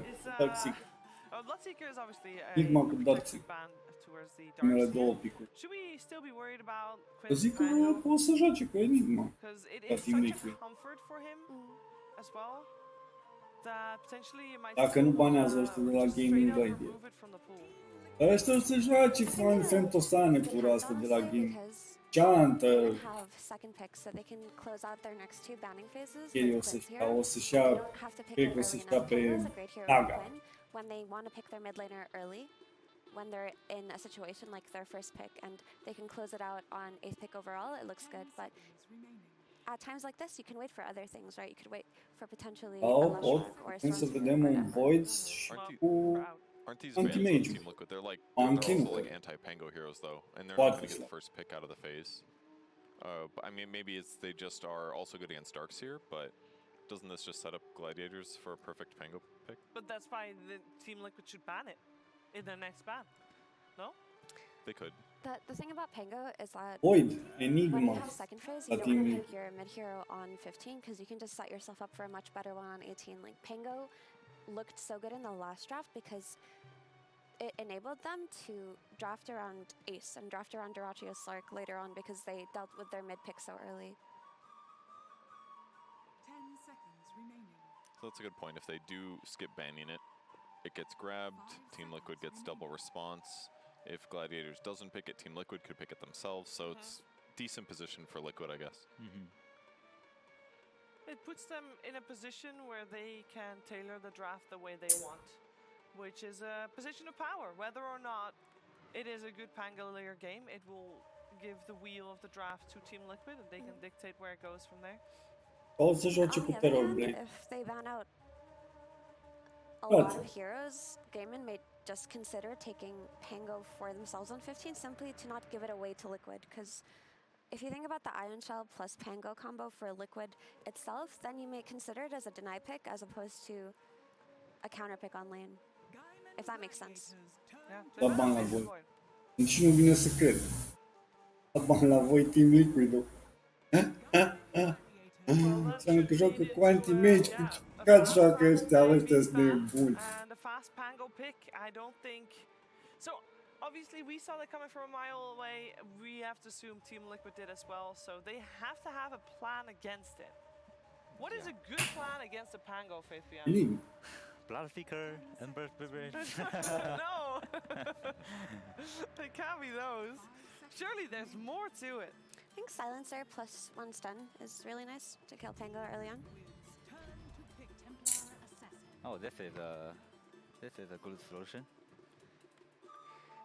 Don't you just get Beast Mastered by Gaiman on 18 if you go for TA? Beastmaster? For Gaming Gladiators. But TA is mid, I think. So maybe you can pick another hero to counter the Beastmaster. What kind of hero do you think that would be? Or do you think that Gaiman are looking at a different offlaner? For gaming, I think they have to see this another pick. Maybe they go for their 5 here on the Team Liquid Bă, side. nu vine să cred că nu joacă cu Doom-ul, mă. Niciunul din echipă. It's one of his most picked heroes. I was banned ET maybe, but it's not. I mean, it's pretty good with like Darkseer. It can be kind of good with TA as well. Help protect the TA from some high armor agility hero pick.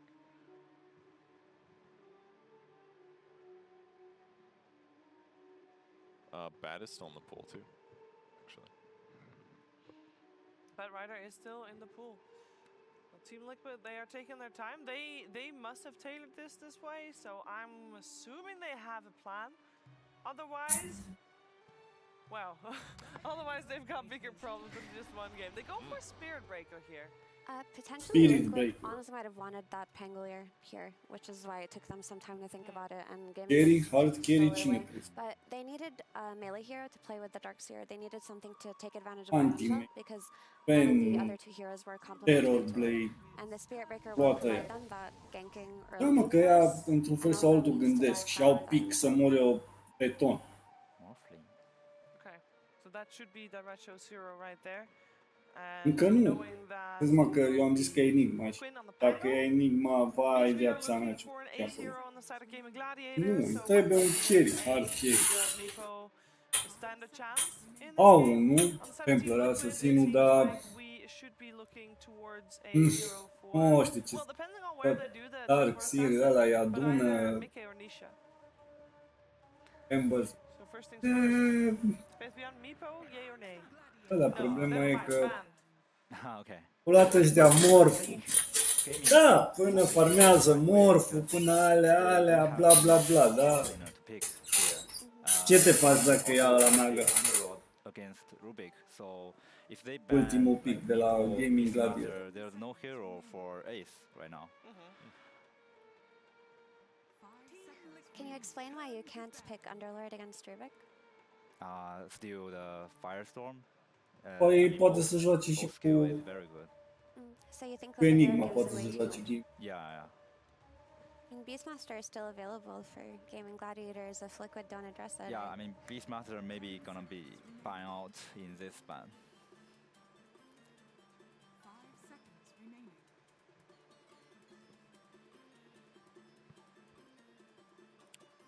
Nope, Storm's banned. Dragonite, Queen of Pain. Let's see. Is Primal Beast gone? Primal Beast is gone. Wind Ranger's still in the pool for possible mids for Team Liquid. Or a potential carry as well. Yeah. Lycan, did I say Lycan? No, they Lycan could. is more likely for Gaming Sniper than it is for Liquid. In this tournament, the Ace only play 6 heroes, and only left hero in this game is Underlord and Lycan, and I don't think these are good heroes in this game. Sniper, Terror Blade, mamă câte... Okay. Dar la ăștia nu le mai trebuie hard carry, că au damage. Ce dacă iau Naga, vai viața mea, Sirena? La Terror Blade, spun cu Terror Blade, să vezi în ușa. This Terrorblade ban looks like they won't pick Lycan.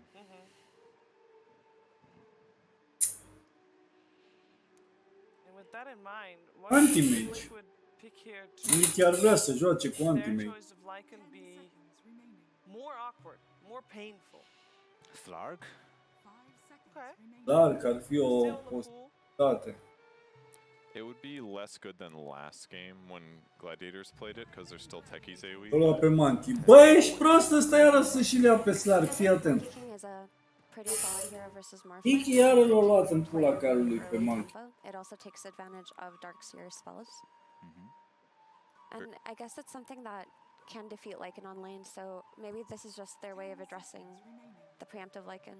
Aș lua It Medus. makes his ulti a lot better too. Vacuum is like Că având în vedere că am și avantaj și asta, eu aș lua Medus. Your enemies will force step out, that kind of thing. Vacuum and wall can really keep them globbed up in the center of it a lot longer. So, and that paired with the fact that they're going to be very good at diving on the Team Liquid draft. Terror Blade-ul l-a banat, numai Slark-ul dacă a jucat, dar nu-l while also protecting their offlane matchups. What about Tide or Pudge? Oh, Reader. This is Da, not pe Razo. Dar nu le mai trebuia hard kill. I can hear Jenkins Core era de scream ajuns. Pudge, I'm sure. I think this Reader is a very good pick here. Why? You can play Orace joacă cu play morful. on lane and you can counter TA in mid game, and Monkey King. yeah. Both cores are countered by a static link. They're a little weak on disable on Team Liquid as well, so he should be able to run around kind of as he wants. I mean, maybe a wall of replica is a little scary, but you know, he'll just be able to like continuously nuke and stick in his lane a long time. Gaming are also quite weak on disable outside of the familiar, but I feel like their lanes are stronger overall, so I mean the Razor could be a very great pick for them, or it could be something that gimps them because they lack team fights, because that's something Gaming doesn't really have. I'm a little worried for Team Liquid here, the way we are all talking about this. Și eu sunt îngrijorat pentru Miki, că nu-mi place, frate, nu-mi place cum... Poate Miki face o surpriză acum și joacă prea bine cu Monkey, dar... Am jucat primul meci. Dacă joacă tot așa... Dracei cu morful ăla, iară se plimbă, iară farmează, iară dracu se duce pe la Roșan, iară ia Aegis, iară... Punish it on lane, and they have a good team fight, maybe they can make it through. Yeah. But don't you think that Gaming's Adevărul e că poate să încurce cu Darkseer-ul, dar... if they were to bring more heroes, they have Undying and Techie. Cât că dacă Miki tot joacă așa cum a jucat tura trecută cu Monkey-ul... And the one thing that that I'm worried about for Razor is that he's very often paired with IO at this tournament. Typically what happens if some team uses a combo like that and then it's just not there, the hero usually feels a little mediocre. Lesh is the best example. So it might work, but it might also look a little mediocre. But does that apply if your static lane counters both cores on the enemy That's a good team? point. That gives you an upper hand for sure. Normally Razor comes out when it's only countering Nu le mai place. and that's De when câteva sezoane nu le mai place să stea în apăr. if you're a solution to both of the teams when Place să stea în that changes dos. for Razor.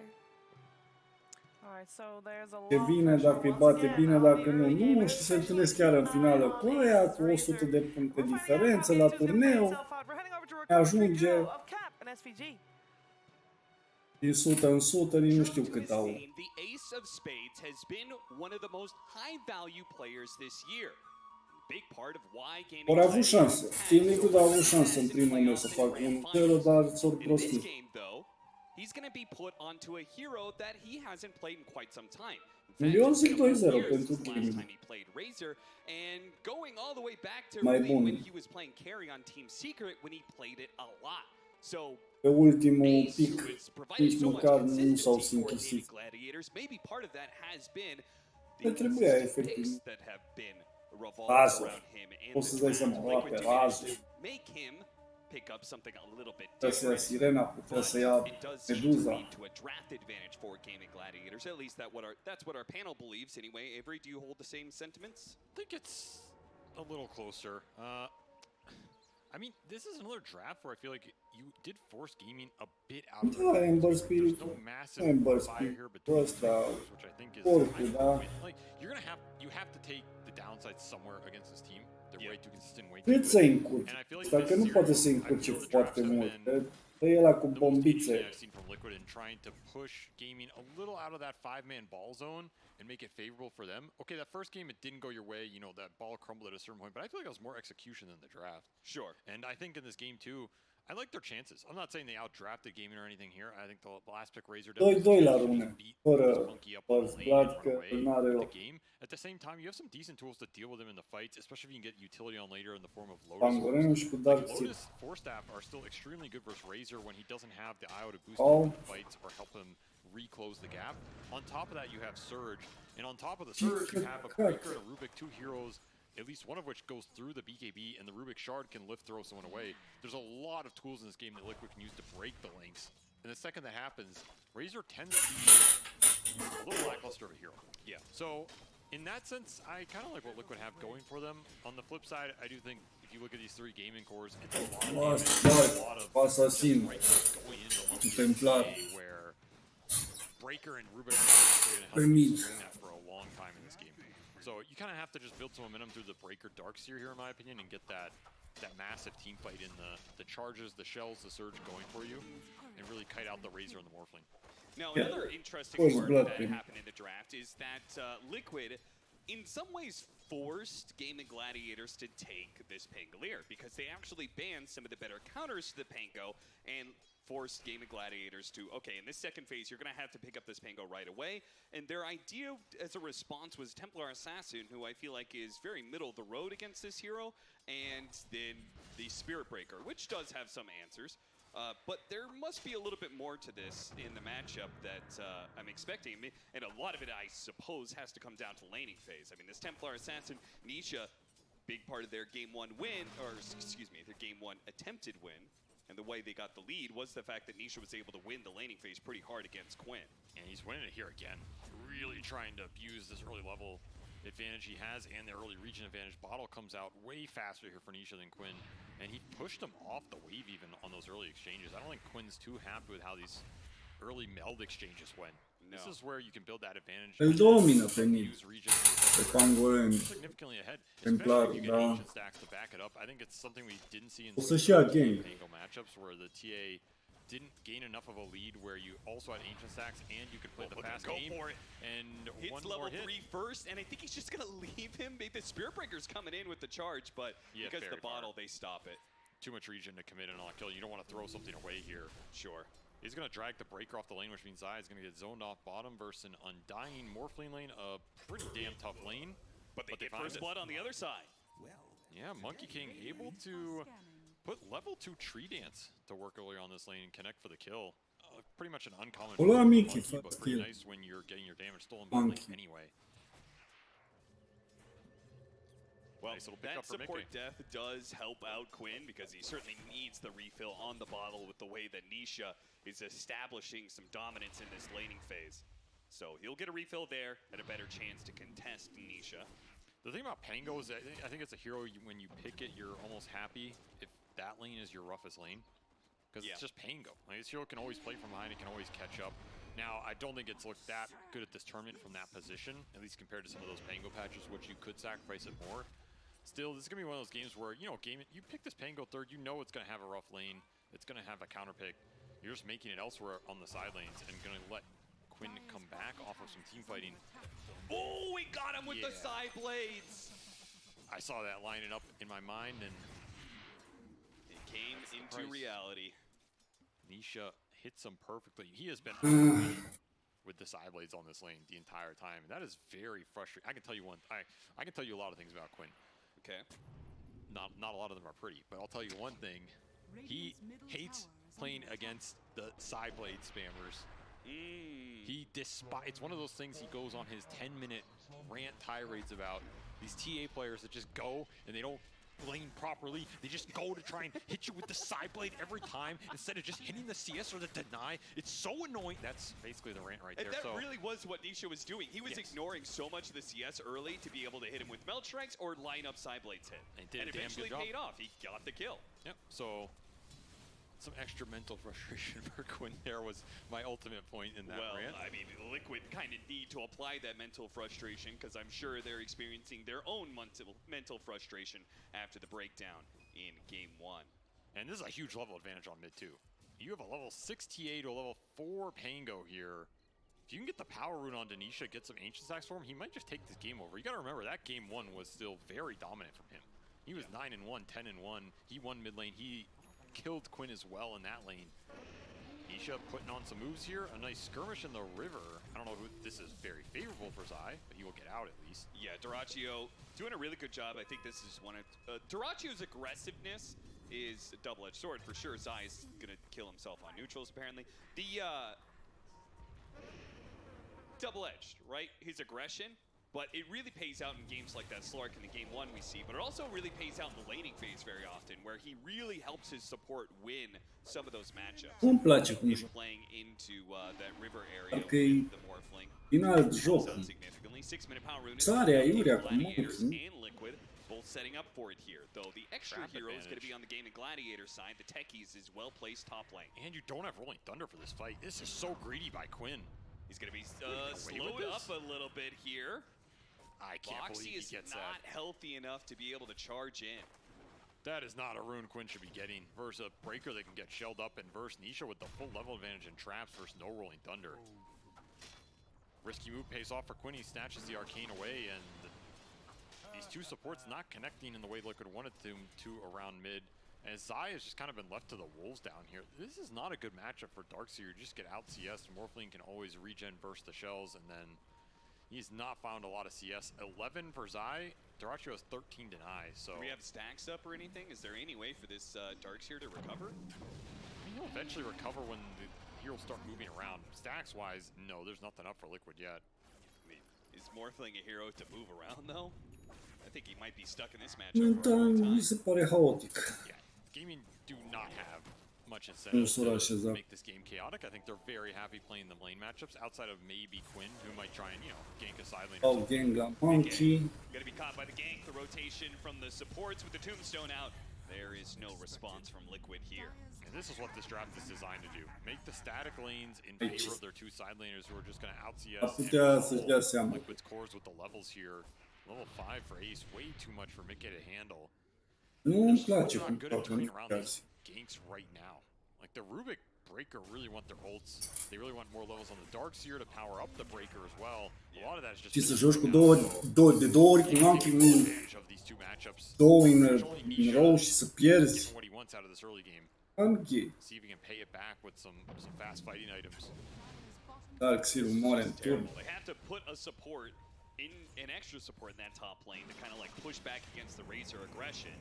But it frees up supports elsewhere. It means that Gaming Gladiators may have an advantage. Oh, gets bumped over to the other side of this cliff area here. Nisha could be hit a couple more times perhaps. Quinn is going to go for the support kill instead. Lining it up on the Rubik. Dyrachyo joining in on this fight. Still not quite enough, but the swashbuckle will finish him off thanks to that Arcane Rune.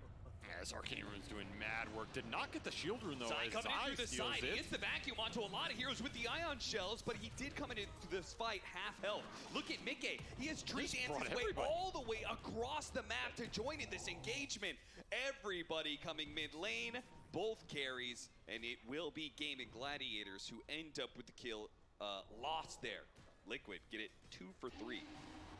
That's well worth it for Mickey. I don't think he wanted to sit top, and now he's at least going to get a kill and create some pressure bottom, force some TPs back here on both. Încearcă ăștia de la Team Liquid, dar greu, frate, greu, greu. And Quinn, I think Quinn was just using the Arcane Rune, rolling almost as gold for the next power, and just Razorul nici măcar nu s-a prezentat la nimic. Could have taken, instead committed for the skirmish. Boxy getting the charge away, does hit Tofu midway through his blast off. That was very nice timing. It is one of those matchups that's always kind of hard for the techies to play around. I think this is a good Spirit Breaker game too. I mean, this is a hero. Oxy joacă cu Spirit Breaker. Every time we see it, it seems like it just wins. At least for the last year, it's been a good Spirit Breaker meta. It's kind of a hero that gets forgotten about every now and then, but when you get it in a game like this, very limited stun, no hard dispel.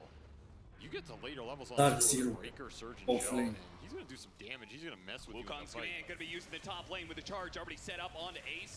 They get him. They even brought Nisha over here. Da, 4 contra 1. Mate și trecul ăla. Nu mă to do the same. It's a good heads up play. I still think Liquid's read of game is better in this series than in a lot of țin părerea că even if it's not necessarily going their way. And they have the 2 top net worth cores, one of those being the Monkey who had a lane versus that Razor Techie's lane. Very tough lane. Yeah, really surprised. It must have been the fights that they just had. The mid fight, Mickey he got first blood too. Oh, he got first blood? Yeah, so a lot of little things went Mickey's way. I honestly don't think the Monkey Razor matchup is that bad compared to most melee carries. As weird as that is to say. Like, I don't view it as a troll or a Sven or something where I feel like you have almost no counterplay. You can still throw down the Wukong, you can be really tanky with the bonus armor. If there's Lotus Orbs or Force Staffs that come out, it helps you a bit more. And then, you know, if you get Jingu off someone, you still have a lot of bonus damage before the Link really debilitates you. I'm not saying this matchup is good for Mickey, but I'm saying the position he's in, especially with TA, you're only going to link one of these. So if you go in together, minus armor the Razor, the Warp down, can make some really good stuff happen, and it will be the Midas build-up again for the Monkey King here. Another interesting choice. We didn't really see Mickey go for these. Is he trying to bait something here? They're going to try and surprise Dyrachyo with the double ion shells, and they almost got him. Got him a little bit low, but ultimately Dyrachyo will be the one to respond with force. Almost killing Zion. He got him with the adaptive strike, and they might even be able to get Boxy as well, as he can charge out of this one. That was a very risky move, and it clearly does not pay off. Another adaptive strike coming up. Boxy going to disappear up to the high ground. Gets it off, but even if that didn't kill him, Quinn on the other side of things. So a very awkward attempted gank that would have been really cool if it worked, but the chances of it working was very low. Au încercat să-l ganguiască pe nebunul de Dora. Ce să-i faci la Morph? This is another pretty good Morphling game where Liquid don't have a lot to control the Morphling in the fights if he gets to play the game he wants to. S-a prins, a omorât iluzia. Iluzia l-a omorat. Au dat odată din... Yeah, I would also say I think the Templar Assassin Shard is actually a lot of value in this game. It's very good, yes. I honestly think that Shard is just good every game at this point. That's true. I don't know if there's a game where it's bad. Mi se pare indecis la Team Liquid. Încearcă să inițieze un fight, dau în spate. Crazy amount of XP to have without that acceleration. He is 3 levels ahead of the next closest core on gaming right now. Nisha. Again, I go to this Templar Assassin is going to be really big. I want Liquid to use it. Greu, frate. Okay, Nisha had a really good first 20 minutes, and then just nothing translated after that. Yeah. You can't slip up first gaming right now. This team will punish you immensely hard. Again. The charge is going to be a bit later this time, but he only needs to do a finishing blow here. One more hit, a second hit in fact needed, but Ace does die. The blast off lands. Meanwhile, Boxy trying to get away from the mines, and he's dead. Quinn is going to respond now with an extra kill. Oh, shield crash stolen. Not the Rolling Thunder he was hoping for. Insania will die as a result as well. So, core for 2 supports. Still, Liquid finding the big Razor kill with their Monkey. This Monkey getting involved again and taking it to the Razor. That's again where that matchup is. Omori Razorul și îți pierzi Spirit Breaker-ul și support. Come on! That's pretty nice on a hero that relies on how much damage he can inflict into you. This isn't one of those Underlord tides where the Razor's going to be able to use 2 gaming stacks, catch up behind Aura, and then have an insane impact. It's a hero that generally wants to have a good laning phase. Oraciu, să liniștit, nu mai bagă nimeni. He's still doing way better than doar pierdut pe drum. At the roughest end of this bargain. Ceau cu Razor. He's got no support to play with most of the time. It does seem like Liquid, maybe off of the good momentum and the laning dominance that Nisha had in game 1, it feels like they're playing a little bit more for Nisha to carry the game. Not a bad idea. You're going to pick a player in the world to try and carry you. Look at they're just keep Duraggio in this wall. It might actually work here. The charge is going to come through, and that's enough. Wow. His aggression plays against him here as he did not respect what Liquid could have done there. No, not Aia face diferența. Hiturile alea fac diferența. From the telekinesis keeps him in there even longer. Vacuum charge comes through. Took about 3,000 damage, but Liquid able to produce it across 4 heroes, and suddenly that Darkseer's game is not too bad anymore. This is also a game where the Darkseer doesn't need some crazy aura timing. I think as long as your other 2 cores are finding damage, you just get to a pipe and you take a good fight off that, plus whatever Nisha has. Monkey n-are nimic pe el decât puțin. It is definitely an enabling Darkseer game, right? Like, he is not trying to carry off of the wall, but he's trying to carry off of giving Ion Shell to Monkey King and Spirit Breaker. He's trying to get a vacuum inside of the Wukong's command. Maybe a charge, or excuse me, vacuum with the charge is a nice combination as well. Good pickup though. Zai will die again. His game continues to be rough. 4th death for the pointed head man here. It is rough indeed. He'll have to catch up in the team fights, which can easily happen here. It's definitely not out of the question, especially since he can buy the aura and call when and where that goes down.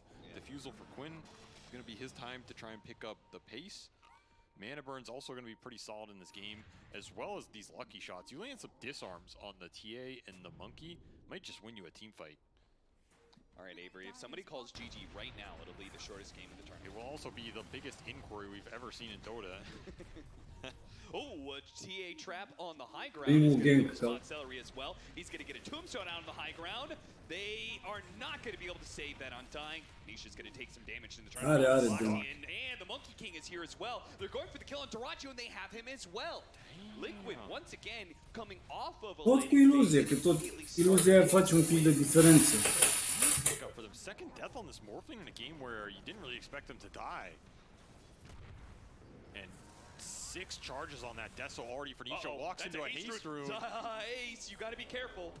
Oh, they're gonna go for Tofu instead. Tofu can't get the taste. Are damage Nisha. Protect himself against the physical damage, and again, they need to be careful of this. Hasted up to get a disarm onto the Templar Assassin, but there's too many other heroes of Liquid here. Okay, Foxy sacrifices this one to get off the Rolling Thunder. He gives his life in order to win yet another little skirmish for Liquid. Oh, Nisha is feeling like a god right now. He just got 12 extra stacks on this Desolator off that fight. And you got 4 full plasma fields off from the stolen plasma field on Insania. That's huge, right? This is a max plasma field. So you can see on the early portion of this game. I also like the fact that Liquid are just playing very aggressive with this lineup and not feeling like, okay, we lost game 1, let's play scared, right? Sure, just go the hell in, man. Like, Au fost în game mai... Au damage. Numbers, they're playing very fast. Pentru minutul ăsta are prea mult de... Nu mai are nevoie de el. And then, yeah, you can roll up, man, but you're not going anywhere. And this pushes the Templar Assassin over 10,000 Ar putea să drâme. He is gigantic. Yeah, this has got to be one of the higher net worths at this time. I was like, it's one of the higher experience. Like, he's almost level 16. Acum, dacă Mickey repede, pac, pac, pac, pac, pac, și revine. E bine să-și facă și ăla ceva iteme pe el, măcar să-și facă BKB-ul. It's because they went and did some 8-9 ancient stacks off the 2 camps. Okay, fair enough. Yeah, he has a lot of neutral keeps, but Man, he's been involved in a lot of kills. That solo kill in the solo kill in the lane, plus all the solo XP he got. This is level 16 efficiently here. Yeah, for context, everybody, it's usually like a good game is keeping level 10 Poți să-l by bate 10 iară minutes. pe It's like, wow, this guy's insane. To be able to keep that pace a level per minute, you have to be having some insane performance on not just farming up, you know, being able to get ancient experience, but also being a part of kills, which Nisha has constantly. Fuge. Nu stă, Toraciu nu stă, că știe, el știe limitele. 16 at like the 17, that's Scap. pretty damn beastly. Alții. Dragonlance, Deso, Shard completed on this Templar Assassin, plus a Grove Bow. What? What? It's not reasonable, man. This is not reasonable.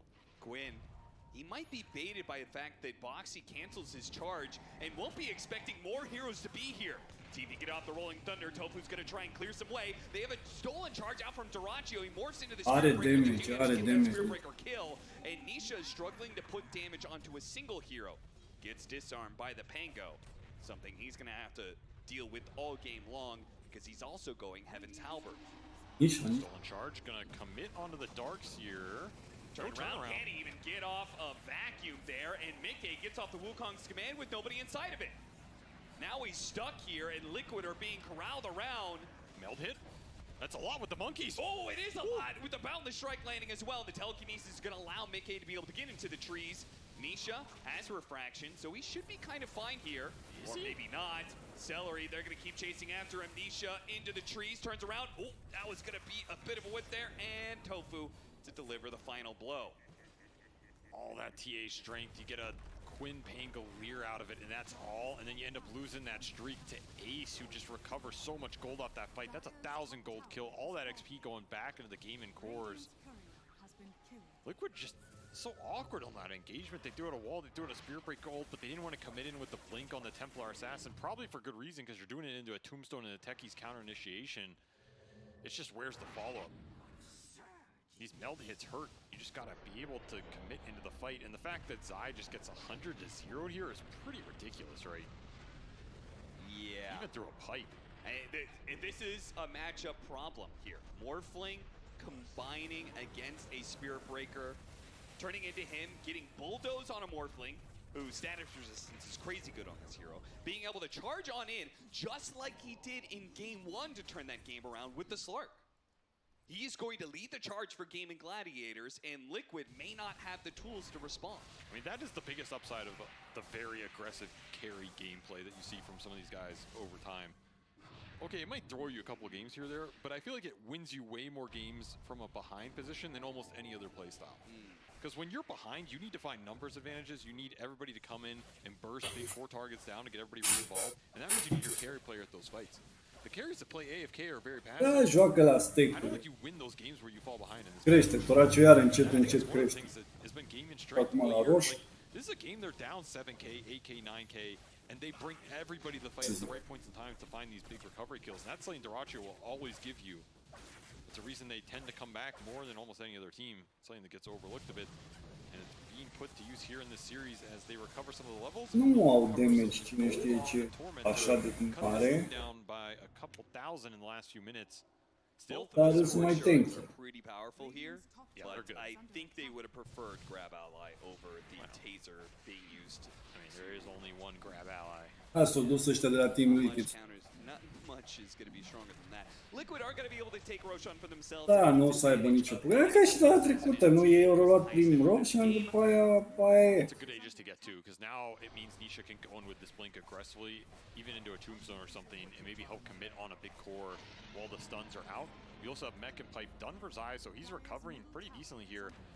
And you also have Shadow Blade on Boxy, so some of this initiation power, you shell him up, you surge him in, he just finds a target planar pocket on top of it for maybe some sort of... Mai e mult până își face Boxy Sil. Some decent value coming out. Also, keep in mind, this Rubik is playing versus a Morphling, which means Sil vor ieși BKB dacă și his HP numbers here a little bit, over 2k. Nu să discutăm, da, altfel. Mage in the back with the golden cape, which means Pura asta cu to Morphling. live pretty damn long and get some good spells off in this fight. The plasma field has been there. Tot îi fură și tot își dă în el, trec.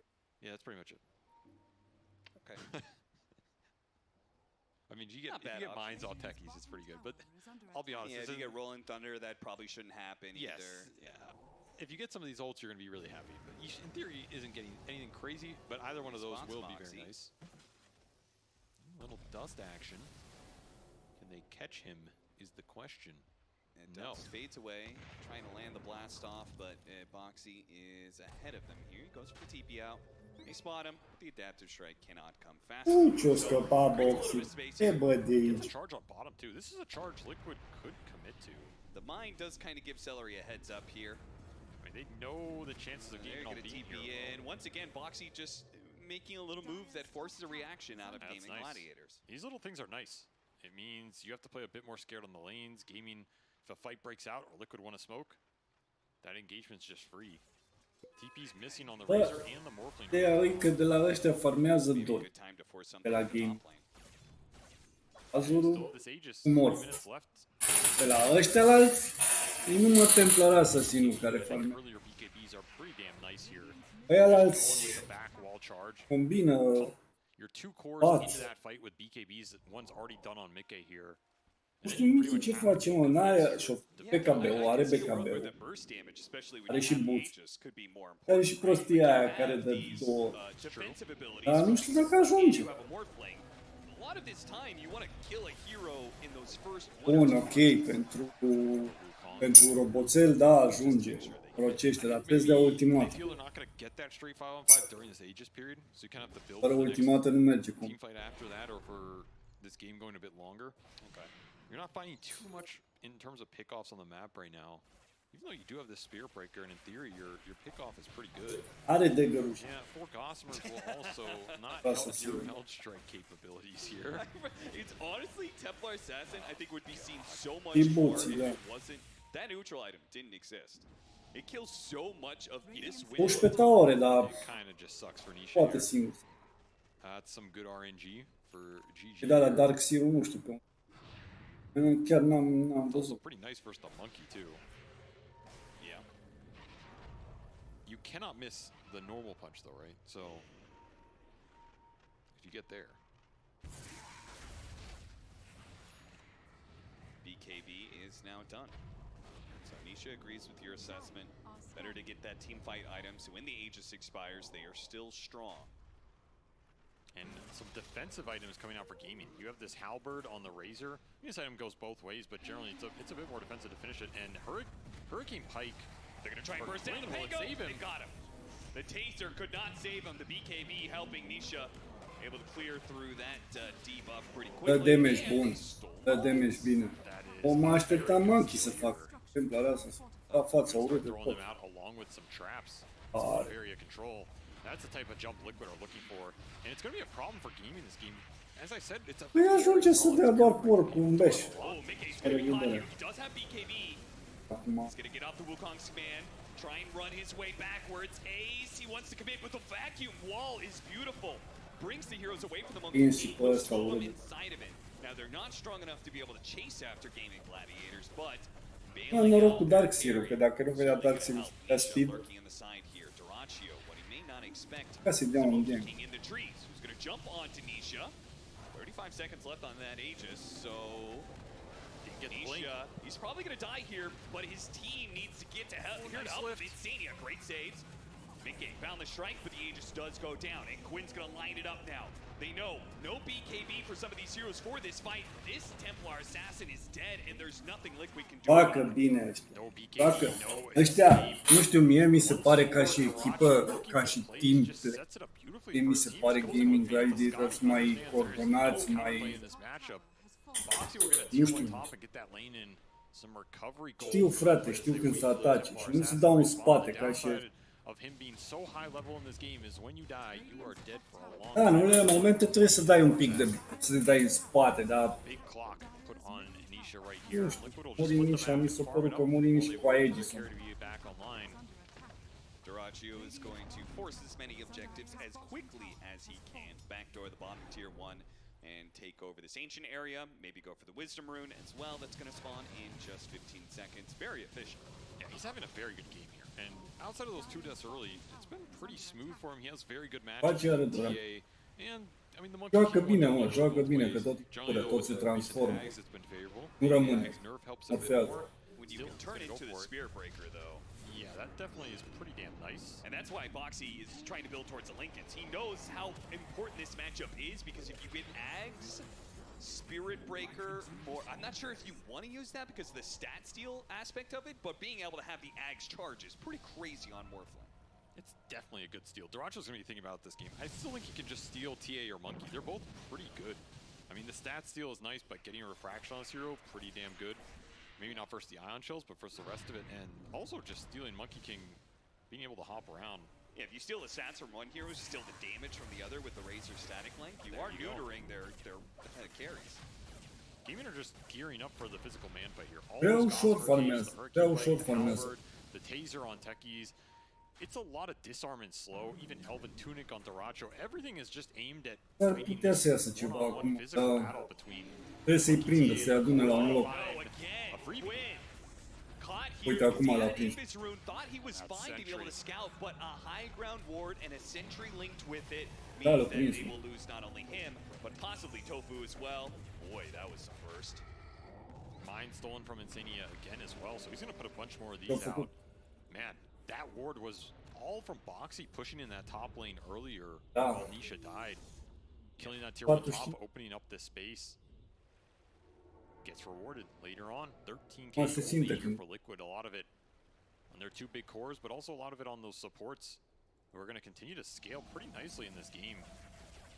I like the fact that Insania went for this 4-staff shard on top of the Aether Lens, because now you have a lot of disjoint in the fight. First the Link, first the Morphling. If you can reset some of these goes from the gaming lineup and then reinitiate, as long as it's not your TA getting the one stuck in all the goo, I think you should be pretty happy in the fight. And it's something that their 2 supports can do very well. Of course, Boxy going in with the Bulldoze, you don't have a Purge for him. So, sure, maybe you're trying to steal the Breaker. You're not shutting down the Breaker. This could become a kitey fight for Ace and Daracho, which means they need more stick, more damage, maybe more Roshans in this game. They're looking for AC and Butterfly, so still gearing up for that physical man fight. If you get there, it's going to be tough. Nu mai are așa de multă libertate. There is no other source of damage really for Liquid. No. Maybe the Spirit Breaker can pick things up a little bit in that magic department. I mean, there is the Zai Darkseer Axe, right? It is one of those things that skews this Morphling Darkseer matchup a lot, because you get the wall illusion, then you normal punch him, you get 2 Morphlings in the fight. Yeah. That is a significant amount of damage, and it's something we've seen burst these Morphlings sometimes out of a surprise factor. However, Daracho has been playing on pretty high HP this entire game. Îl prind pe Nisha acum. 20 talent online for him, and they're smoking to contest this Roshan. Liquid don't have all their heroes here just yet. The Monkey King's going to be rapping through the scan area. They're going to catch him, perhaps. The Plasma Field spots him out. The Rolling Thunder. They go for Zai instead. Zai in the middle of all these heroes gets off a vacuum. Can he get off the wall? No! The Wukong's command a little bit late. They cannot take advantage of the vacuum setup. Immediately buys back. Him and Boxy both need to get here for this fight. But Daracho is already scouting them out. They want to catch these heroes. They want to catch these 2 while they're alone. Bounce him into the wall. Boxy does that much for them. Mickey is going to jump in desperately. He's got the nullifier onto Ace, trying to focus him. He's getting away from that static link, though. Meanwhile, Quinn's going to die to the damage of the Templar Assassin, who TP'd back here. Meanwhile, Insania tossing away Tofu. Boxy's going to help him out with that one. He does have some mines to be able to lay down here. Ace chasing after Mickey. Mickey going to be stuck. Bound the strike onto 2. Can he jump into the trees? Gaming Gladiators not going to pursue because they know they have to be scared of Nisha, who's coming in. Vacuum back in onto the 2 of them with the charge on top of that one. Lining up things nicely. They finish off Ace. Prinde. More. Mickey wants as much as possible out of this one. Nice around, stops the TP away from Tofu. They'll collect the Undying support as well. Both of these supports will go down, unable to get away. And even Boxy is just not going to let Daracho get away for free. His team is not going to follow him, but he is going to kick him out. Double buyback for Liquid to take that fight there. It's going to be 1 on Zai, 1 on the support here from Insania, but that was an awkward start for them. They use greu, frate, greu că l-a prins pe Nisha, au trebuit să-și dea buyback Nisha. Cu dat buyback. Al doilea roșu pe care le ia, no comment. Might just be Roshan, right? And you might turn this game. Liquid able to recompose themselves, find some footing in this fight. Insania wastes so much of their time, steals more of a game, becomes even tankier, and a nice two-man Boundless buys the time for the rest of the lineup to come back in here and chase Ace down. You just don't have the link to fight back at this point. You can't even get it off. And this is where those BKBs that Nisha held for a long time rewards him heavily. Great stun there for Mickey. Head on a swivel, ready to go. Sees the opportunity to stop the stun instead of going for Darachu, who very likely would have gotten away anyway. That's an Aegis Liquid need in this game. If you lose that fight, you're giving so many lives to these right clickers that can just go in and aggressively abuse you. Instead, you buy a lot of time for your damage to come online. That's going to be Daedalus finished for the Templar Assassin on top of that Aegis. And of course, Scotty or Mickey on this Monkey King. They are becoming tanky. Again, you can only link one of these. And that link is not guaranteed with the Surge, with the Force Staves, the Telekinesis. You may get hit by a random charge. There's a Lincoln Sphere and a Planar Pocket that can both interfere with it on any of the two cores. Yeah, we haven't seen that. I haven't seen the Planar Pocket do anything big yet in these fights, but it is possible. And Quinn has just fallen behind in this game. He went for the Halberd to give some utility here. That's about all he's providing, as he is below Boxy. This is about as good as a position you are going to get first game in, right? You can't ask for anything better right now. You've debilitated their mid. Your mid is popping off. Surely.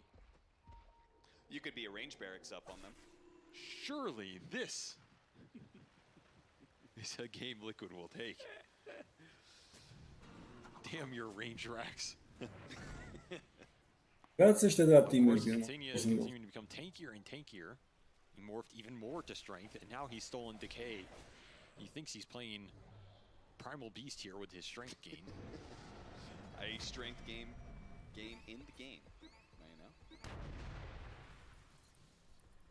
Gaimin, they are the ones who have to look for answers now. That Morphling Ags was not a big enough boost to jumpstart that fight, and the Ags is done for Zai on the other side. So now you get to start to use this Morphling against himself here. Also, Normal Punch is another thing that can just disjoint Ace sticking on a hero. Sure. Like that spells a significant knockback and stun. I feel like it's hard for him to go on a target and remain on it without a double BKB. damage on Nisha. That's going to be some damage. Now they run into the tankiest hero on the side of the Gaming Gladiators. Ace goes down to about half health before he gets away. Boxy pursues, so does Mickey.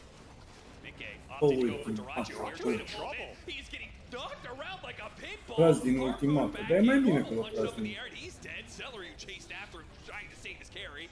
He's going to fall right alongside, joins him in the same grave.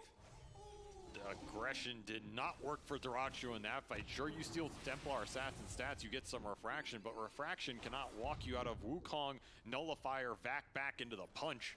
His Darkseer has caught up, he's online, and he's ready to take some names.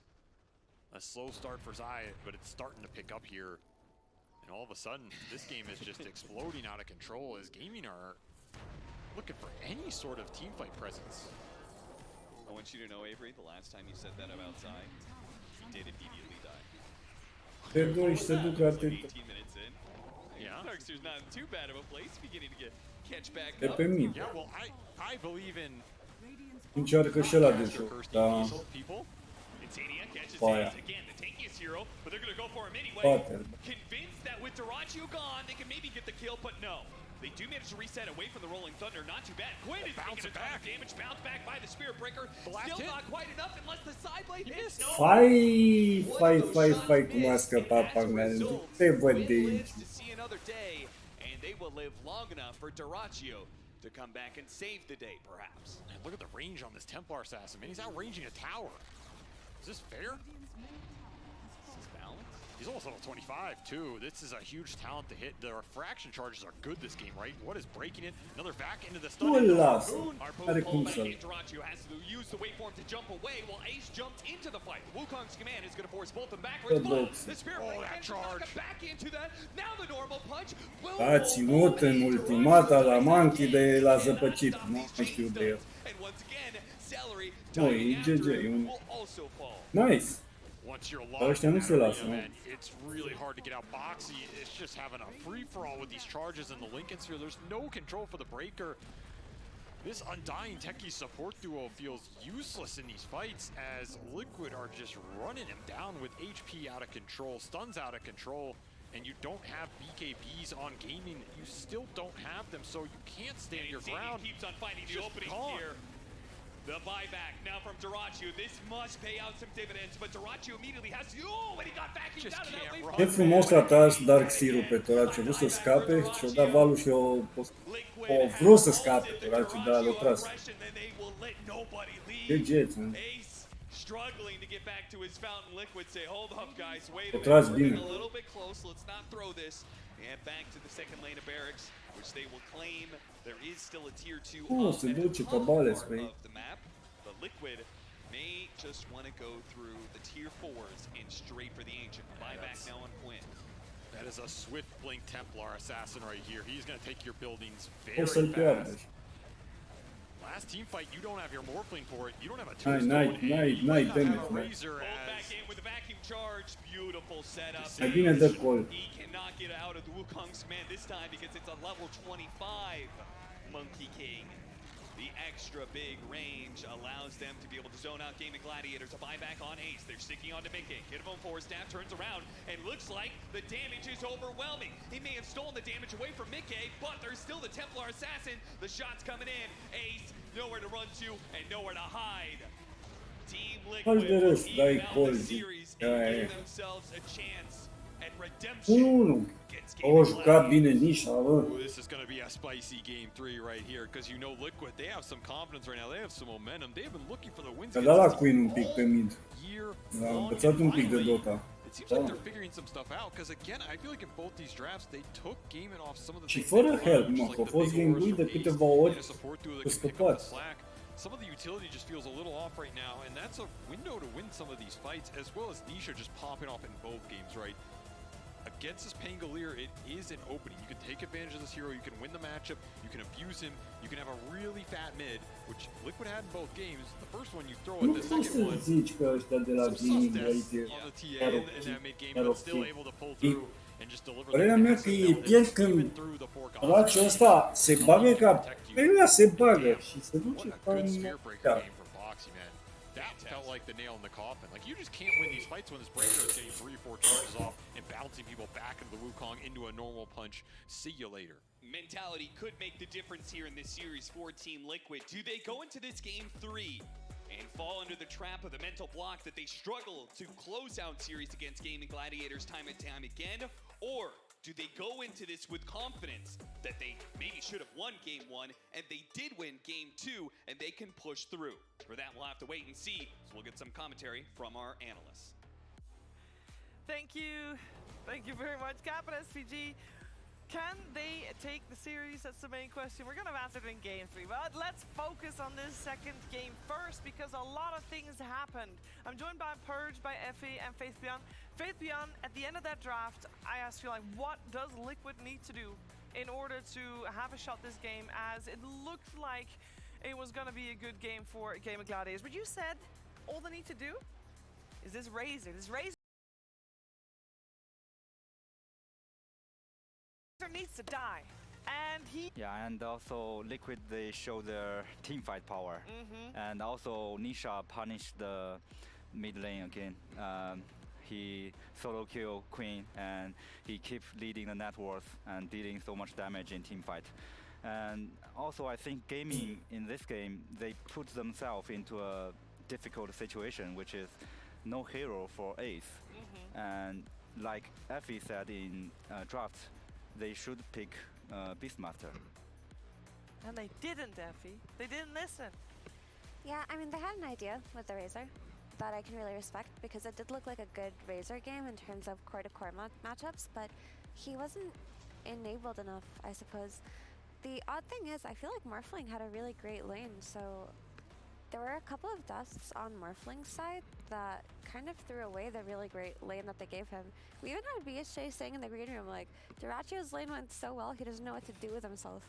Because I feel like a lot of the skirmishes that happened early on, probably they didn't need Morphling there, right? He could have just farmed up a little bit more. That's one point that I want to make. Yeah, all I need to do was farm a little bit more. I feel like I Before we talk about anything else, I just got to set some expectations. Of course, these two teams played a lot, and the two most recent LAN Grand Finals, which were Berlin Major, Bali Major. Game 1 taken by Gaming Gladiators, Game 2 taken by Team Liquid, Game 3 taken by Gaming Gladiators, and the rest of the finals also by Gaming Gladiators. So it is a little bit of a tough situation. Liquid has been here before. The question is, can they break the curse? I think Game 2 set themselves up for definitely a lot of success. They baited that Pango out. They knew how to deal with it. We saw Nisha crush 2 games in a row now, Purge. And overall, the chances for Team Liquid looking good this time around. They are. I mostly looked at the how the Darkseer lane went, because it went so bad, actually, net worth wise for Zai for a long time. It was just like perfect play on the other side. Yeah, he definitely got a little bit of a behind at the start of the game. And for our STC play, I think Purge has decided to tell you exactly why that was the case. I wasn't sure if we could, but yeah, we could. I have some things that we could try. Yeah, that was the lane. That was like the biggest net worth discrepancy that I could see there. What was cool was that it's Morphling plus Undyne. So Undyne focused all of his effort on Zai. If you watch him in this clip, he's taking Ion Shell damage, he's taking creep damage, he just does not care. So he's just zoning the Darkseer and getting him behind. And this is obviously Team Liquid wins in the end, but this is really impactful because what this means is that Darkseer has to play from behind for quite a while. It makes it harder for their mid-game timing to hit, and Dyrachyo has such a good early game as a result. He basically just consistently was pulling the creep waves together, making this really difficult. Dyrachyo is getting lots of last hits ahead. Zai basically was sitting at, let's check the last hits. He's got 0 last hits here. Yikes. Minute and 13 in, constantly being contested by these two heroes. So basically this is just Celery and the power of the Undyne constantly abusing this. They go to pull more creep waves. Oh, the other cool thing about Celery contesting Zai was that Boxy had boots, so like trying to match the creep wave or fight him there wasn't always even that valuable. So again, he just decays and runs at Zai, the Darkseer, who's a universal hero, so that actually does lower his base damage now. He just isn't able to be competitive at all in terms of last hitting. So yeah, this continues going. They pull more creep waves together, and ultimately let's take a look at the net worth differences. This is at 6 minutes here. And there is Darkseer down at the bottom. He's struggling a little bit compared to the Morphling. So, a little bit. So yeah, basically it's cool because Liquid basically took this hero, this Darkseer, they laned it against a terrible matchup, and they still won the game. I thought that was pretty cool. So good plays by Gaming Gladiators, but yeah, Liquid's draft was just too good. I get punched, Zai, in that one, but he got his revenge at the end of the day. Credit a lot to Nisha and the Templar Assassin. I think that the draft was definitely, Faith Beyond, don't you feel like the draft was very calculated by Team Liquid to dictate what Gaming Gladiators should pick? For example, when the Pango.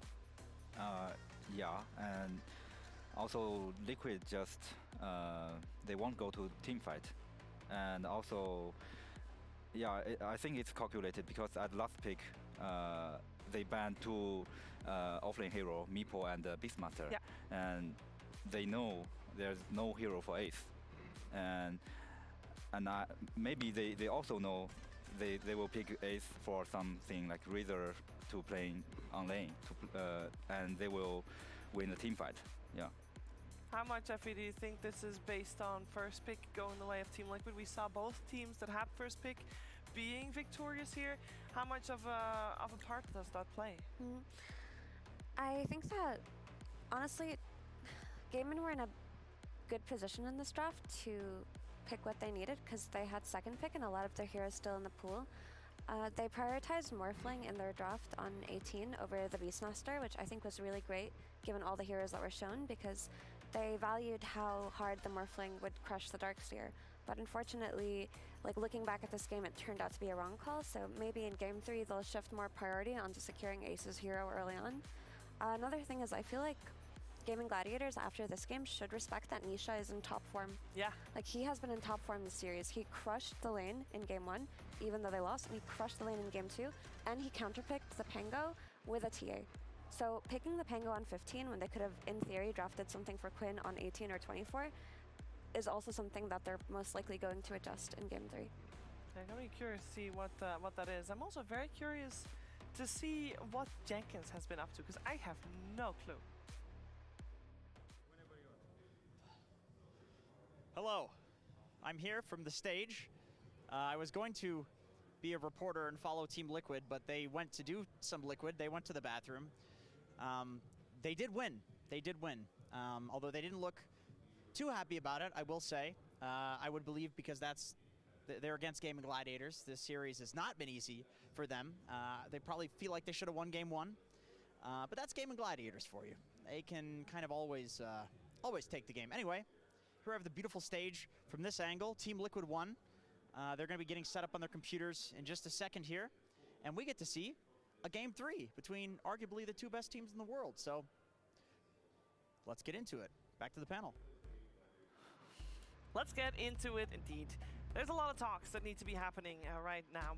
Both teams actually need to be talking quite a bit to decide what's going to happen in this third game, because pressure is high, prize money difference is high. Winning here, just to make sure people are aware. Of course, both of these teams in the upper bracket of Riyadh Masters, so they're guaranteed top 12, just like everybody else in the playoff brackets. But winning here will guarantee top 6. And the difference in prize money between top 12, which is, by the way, if you got top 12, everybody already secured $300,000. But if you go to top 6, you get $800,000. Yes, that's a $500,000 difference on one game of Dota 2. So pressure there. We already established that's not what the player should be thinking about, or at least they should try to not think about it as much as that is possible. And they should really think about who is what they're going to do in game number 3 draft-wise, because it seems like that is what it is going to come down to. I think at this point, Purge, the mental aspects, can we put those aside? Do we feel like Liquid has proven that they can break through the block, or does the block start here, considering this is where they've been before in grand finals?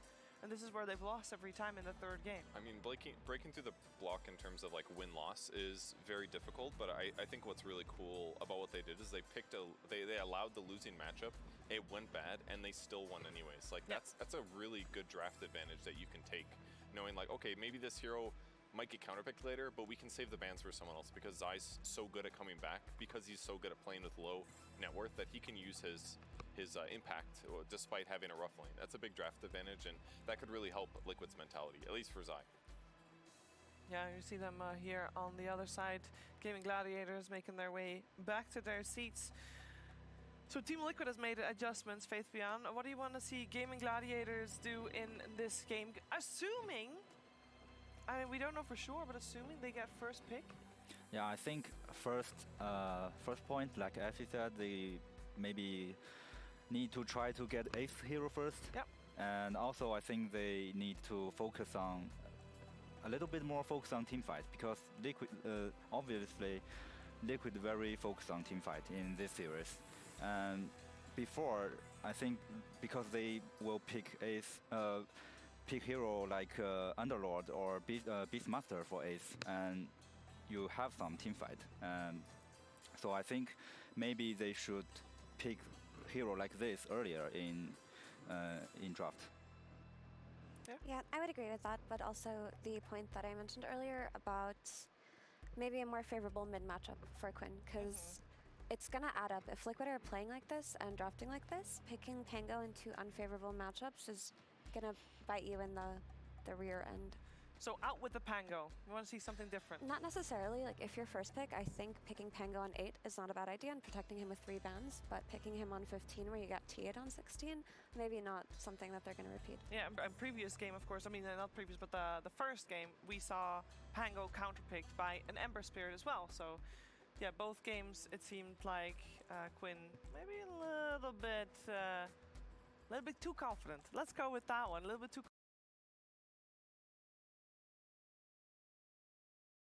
confident in the matchup. To be honest, start to look like a very good Pango game. Of course, didn't turn out to be the case. But I would imagine that all these things that we say that Gaming Gladiators should adapt for, this whole series has been mind games upon mind games. So Team Liquid is gonna predict what Gaming Gladiators is gonna adapt, Purge, and then they're gonna pre-adapt. That's 2 levels deep for me. That's okay. Well, we're just gonna have to see it played out, and we have the draft on our screens very soon. This countdown will take us to that third and deciding game of the series. Winner will go up against Talon in the upper bracket semifinals. Loser will drop to the lower bracket, where Tundra is already waiting in the wings to try and claim a slot further in those lower brackets. And as we heard Cap and SVG say, it's very, very, very unique to have two teams that face in the upper bracket also end up in the grand finals. So if that is still going to be an option here, doesn't seem very likely. So this is going to be our Liquid Gaming Gladiators matchup of Riyadh. There's a high chance that they won't face each other again after this. So let's see who moves forward, and let's see what both these teams will opt to go for. We have today only seen IO on the ban side of things. I think that will remain the case. And then there's going to be some choices needing to be made. Some choices involving Broodmother, involving Rubik, involving Snapfire, and it is a little bit of a dance of the devil to see who gets ahead and who gets one of those most coveted heroes, as both teams have a very similar hero pool in that regard, Fitbjorn. It seems like both teams very comfortable picking all of the meta heroes that we have with us at the moment. Yeah, I mean, these heroes are very popular in this patch, so if you is a good team, you have to know how to play this.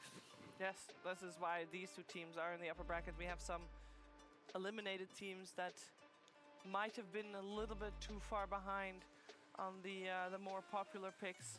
But yeah, you have to be able to play everything under the sun and everything that is very good in this meta, especially as we are waiting for the draft to come on our screens.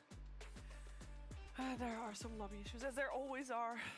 It's all good. Absence makes the heart grow fonder. I want to talk about these team fights because we said that Liquid is seemingly focusing a little bit more on team fight heroes, and we see Enigma ignored a little bit. I mean, there's been Rubik's on both teams, of course, to try and prevent the Enigmas, but we hear Zai talk about Enigma in one of our interviews, and he said, Purge, that he feels when he plays Enigma, he doesn't play it for the black hole, so then Rubik shouldn't count as a counter, correct? If you can play it like him, yeah. I'm a little surprised to not see Enigma that much yet, but it does kind of prevent your team from playing as high tempo. It's a strong laning hero right now, the flex potential is there, but teams are just prioritizing instead to play your Undynes, your Rubiks, or your Enchantresses to basically stomp lane control and accelerate the game without having to worry about like trying to get value out of the hero by landing a black hole. It's just a little bit more straightforward in draft flexibility. All right, we got Ioban, surprise. First pick, Golden Wave Game Gladiators. Second pick for Liquid, who's Radiant. Snapfire removed as well. And I feel like Liquid should probably consider banning out the Broodmother, and that will leave the choice right now for Gaming Gladiators is, will they ban Rubik or will they want to pick it up? The issue Liquid have right now is that they have to choose between Timbersaw or Broodmother for this banning phase. Gaming changed the ban. First game, they banned Storm when they first pick. Also, Liquid changed the Timbersaw ban to Broodmother. I think it's very reasonable. Well, we are full of anticipation to see what Gaming Gladiators have concocted up, because I mean, we talk about this a lot, that these opening sequences, you can run them with your teammates, you can cycle through them, prepare for them, and with this one, it is Timbersaw that comes to light. But Faithian, you said this was the right choice. If you're Team Liquid, you prefer to face a Timber versus a Broodmother? Yeah, of course. And also, I think Liquid now, they have Storm Spirit. They can just go for Silencer plus Storm, this combo pick. Also a very good choice against Timbersaw. But if they don't go Rubik here, then I think they just give it away to Gaming. So they have to go for Rubik. Yeah. So Rubik and Storm then? Or is that a bad idea? I might prefer Rubik plus Batrider if Liquid are looking at it.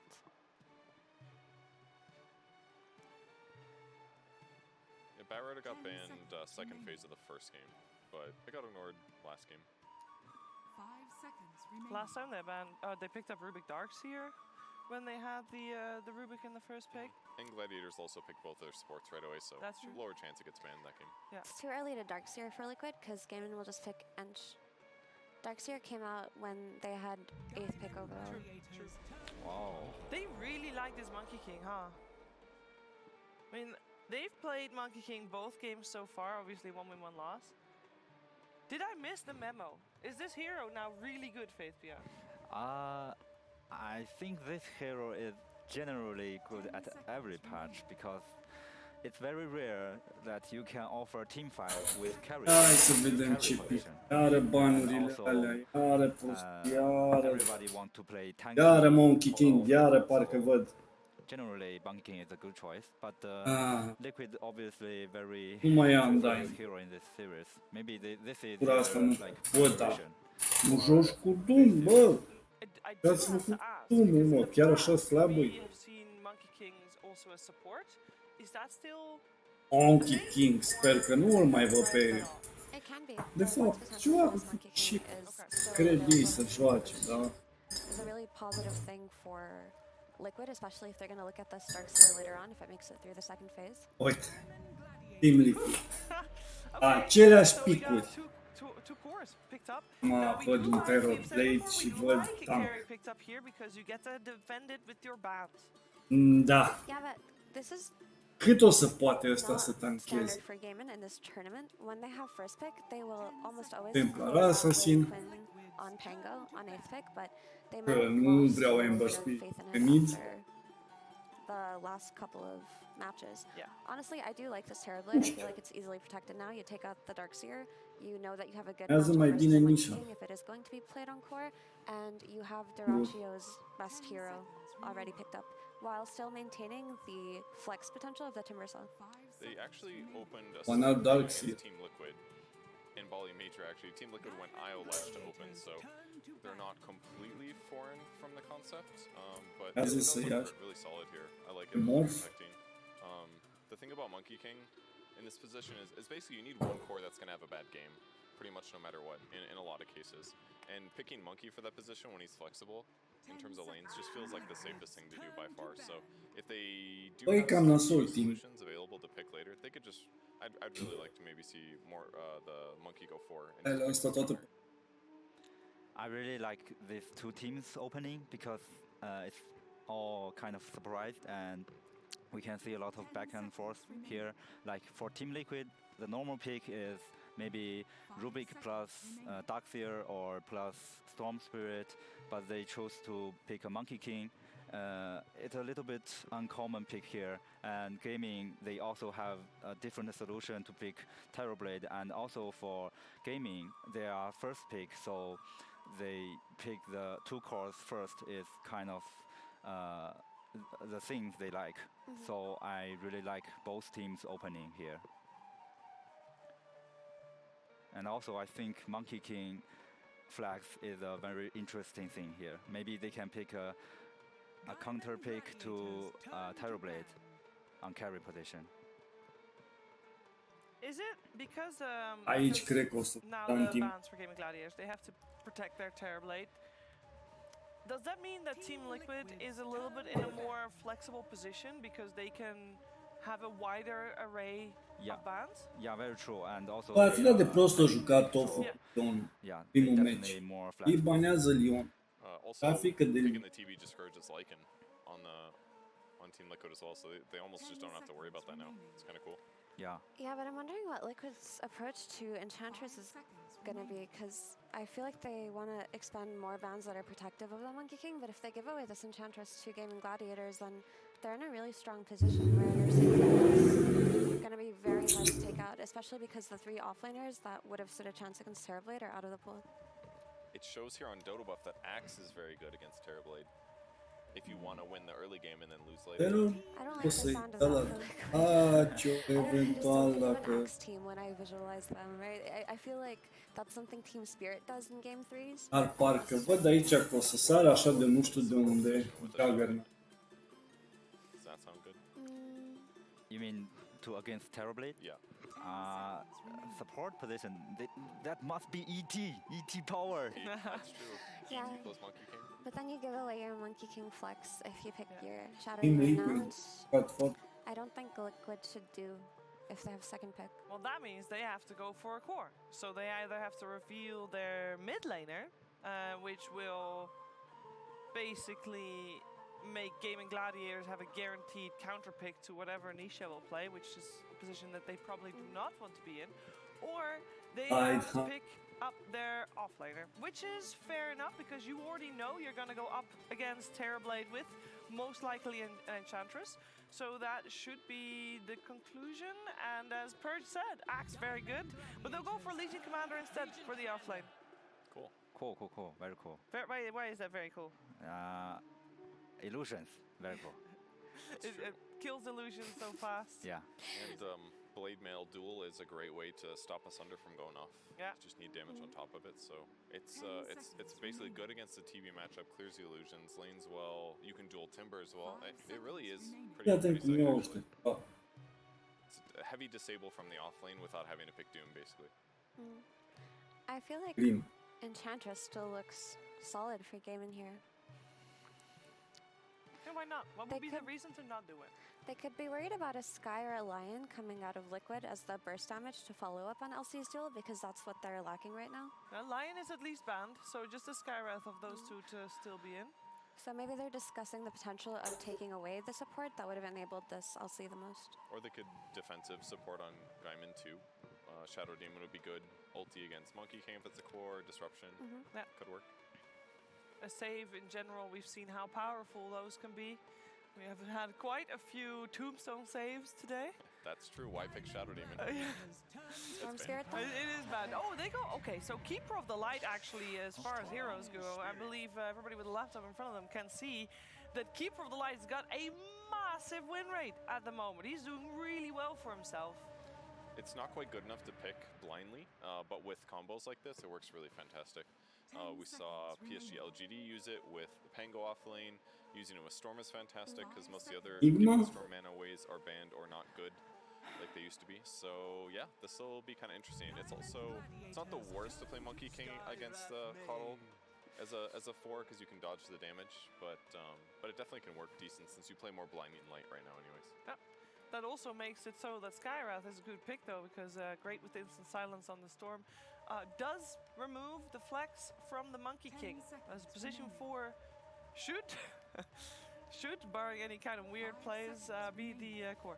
But anyway, you know it's Timbers or offlane, so doesn't matter. But I'm surprised they didn't pick Wind Ranger here. It looks like a free game for Wind Ranger. For a Liquid?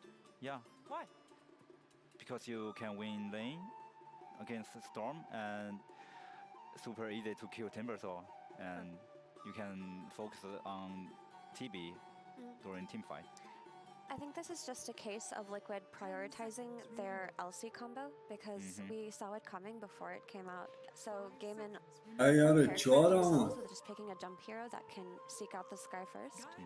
So maybe they thought that the LC would be in too susceptible if the lane goes slightly wrong to a Storm gank, and then there's nothing to secure the dual damage because Monkey King's going to be farming early on. The Rubik isn't the best hero to secure dual damage, and they didn't want it banned out in the second phase. Yeah. Maybe the only other substitution could have been like a Techies or something, like a lot of damage from a support. So I definitely agree. I think Sky here is just safer, even though the Wind Ranger could definitely work well.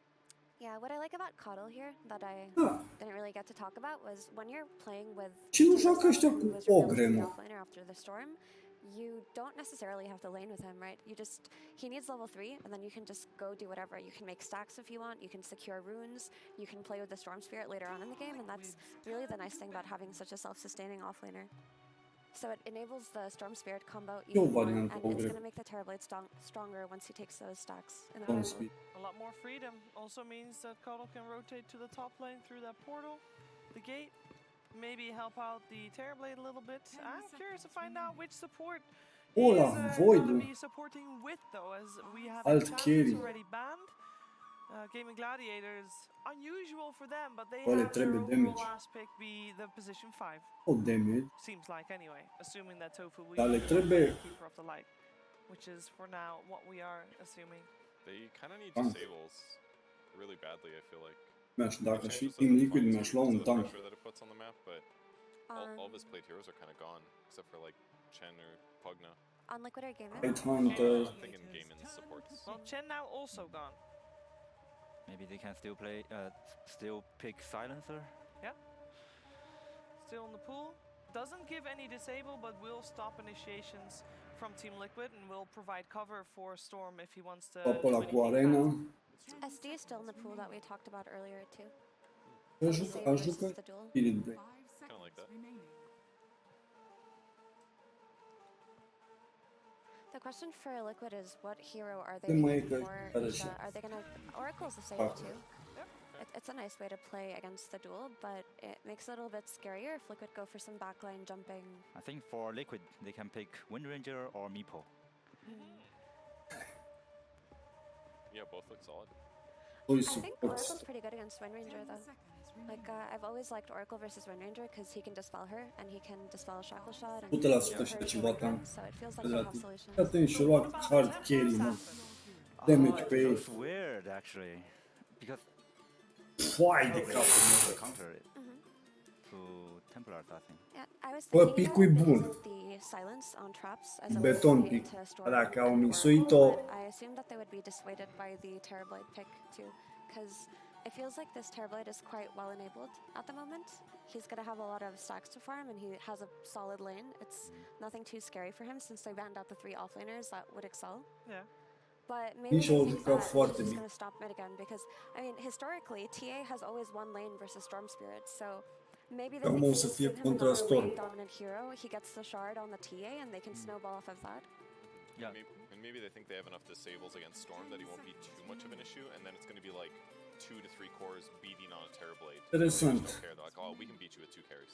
Dacă mă uit la picul și la asta, Doraggio nu o să poată să facă I absolut. feel that it puts Mother Liquid in a pick. one-dimensional drafting situation, right? Because basically what it's saying is that our TA will win mid, and then we will win off of that.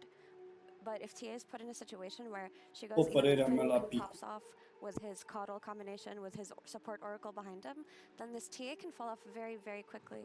Well, I saw a lot of smiles there on the side of Team Liquid, so they're looking forward to this one. Team Liquid s-ar părea să fie mai... I think the idea of shard on TA is very smart.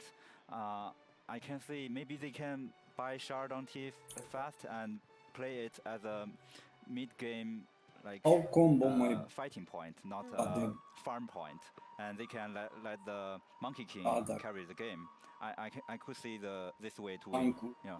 I think it also gives them Roche, which they lacked before, which is probably why they chose to go for the TA over something like a DK, which would have made more sense for Liquid because it would have comboed better and laned and given them a solution to Storm. So I can understand why they did it, but I still favor GG's draft here. Purge, you favor GG's draft? I don't know, the more we talk about it, I feel like Team Liquid's going to be N-am able to înțeles adapt ultimul. the Adică start TA, pot să... pick off N-am backline înțeles, heroes, adică and mi... other things Da, that nu they're mă going to așteptam. do before. So Arcade. I think Am I'm tank. favoring Team Liquid.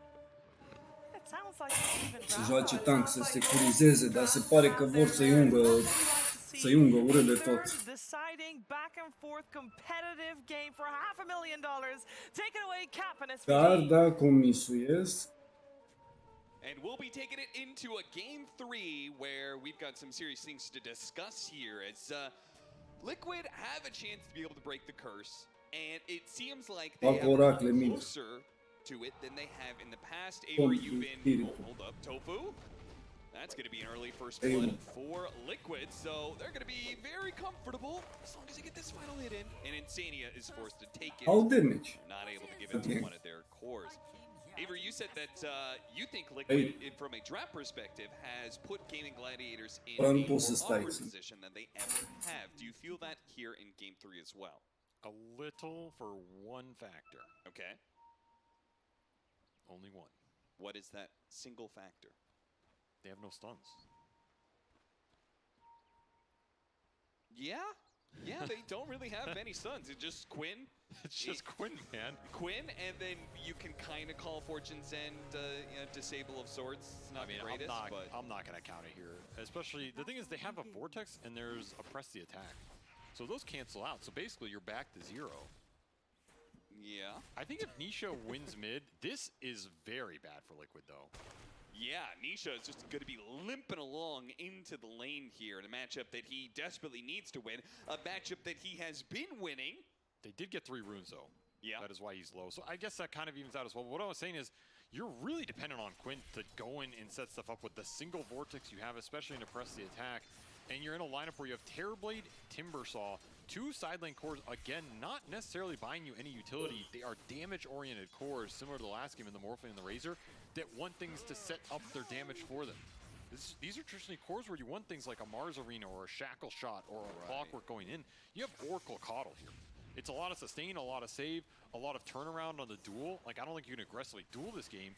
If you pull ahead, though, and you put the Storm Spirit in a position where he's not strong enough to jump in, because remember, the Storm also has to jump into a Skywrath instant silence, a Rubik instant lift, a Boundless Strike, the press attack on whoever he goes on, and then there's potentially a dual turnaround, the Shard on the TA. You kind of need BKB on Storm in this game. It's a lot of weight on the Storm Spirit shoulders to make up the ground and set the fight up for his other 2 cores. And therefore, I feel like Liquid's draft is Cât o să deranje pe offlane? as much as I like the power level on gaming. It's like the power level is definitely there, right? Timbersaw, Terrorblade in great games, and you have an Oracle behind him that can save versus the Legion duels and the Skywrath ult. All that looks amazing to me. I don't think there's all their heroes serve a purpose here. I just wonder if some of these fights are going to get very awkward if you run into that problem, which is, well, how do you hold heroes in areas for you to hit them? Particularly in a matchup where if they are so dependent on Storm Spirit, Quinn has lost 2 different laning phases against Nisha, and a 3rd loss could be the nail in the coffin. Well, he's winning this one, so that crisis has been averted as the problem has been fixed. Even against the 3 runes, he's going pretty even here on the early waves. Well, you're speaking a little soon here. I feel like it doesn't this matchup get Dacă nu o să-l ganguie pe Nisha, o să fie nasol. Closer to level 4 and 5. The 3 to 5 is not great. I think you don't really have kill threat on the TA a lot because she just stays way higher regen than you. Cel puțin măcar să-l deranjeze, să nu îl domine. I would say another factor has been Ace. You talked about the fact that he's been pushed away from some of these aura buyers, and in that last series, or in that last game rather, he picked up Razor, a hero that he hadn't played in quite some time, and got shut down really, really hard. Team Liquid made a concerted effort to be able to kick his game out the window as early as possible. And in this game, he's going to be playing Timbersaw, a hero that he hasn't played very often for Gaming Gladiators. Hasn't played it once this tournament, just like the Razor. And one final thing about that, as Quinn almost dies to the side blades. One final thing about that is the last time they actually played Timbersaw was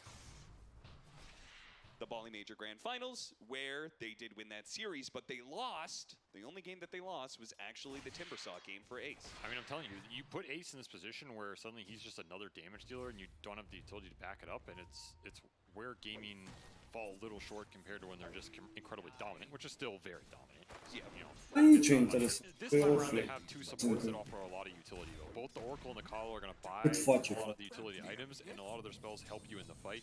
So this time around, I'm not as concerned about it compared to the Razor game, for example. Okay. I think they have that part of it covered. It's just, again, a question of, can you go into these fights and start stuff? What does that look like? I also think there's roam potential for Liquid. Just to discuss the last point of this draft, like, you can roam this Skywrath and potentially even the Rubik to mid, because your side lane matchups aren't terrible here with the Monkey Legion.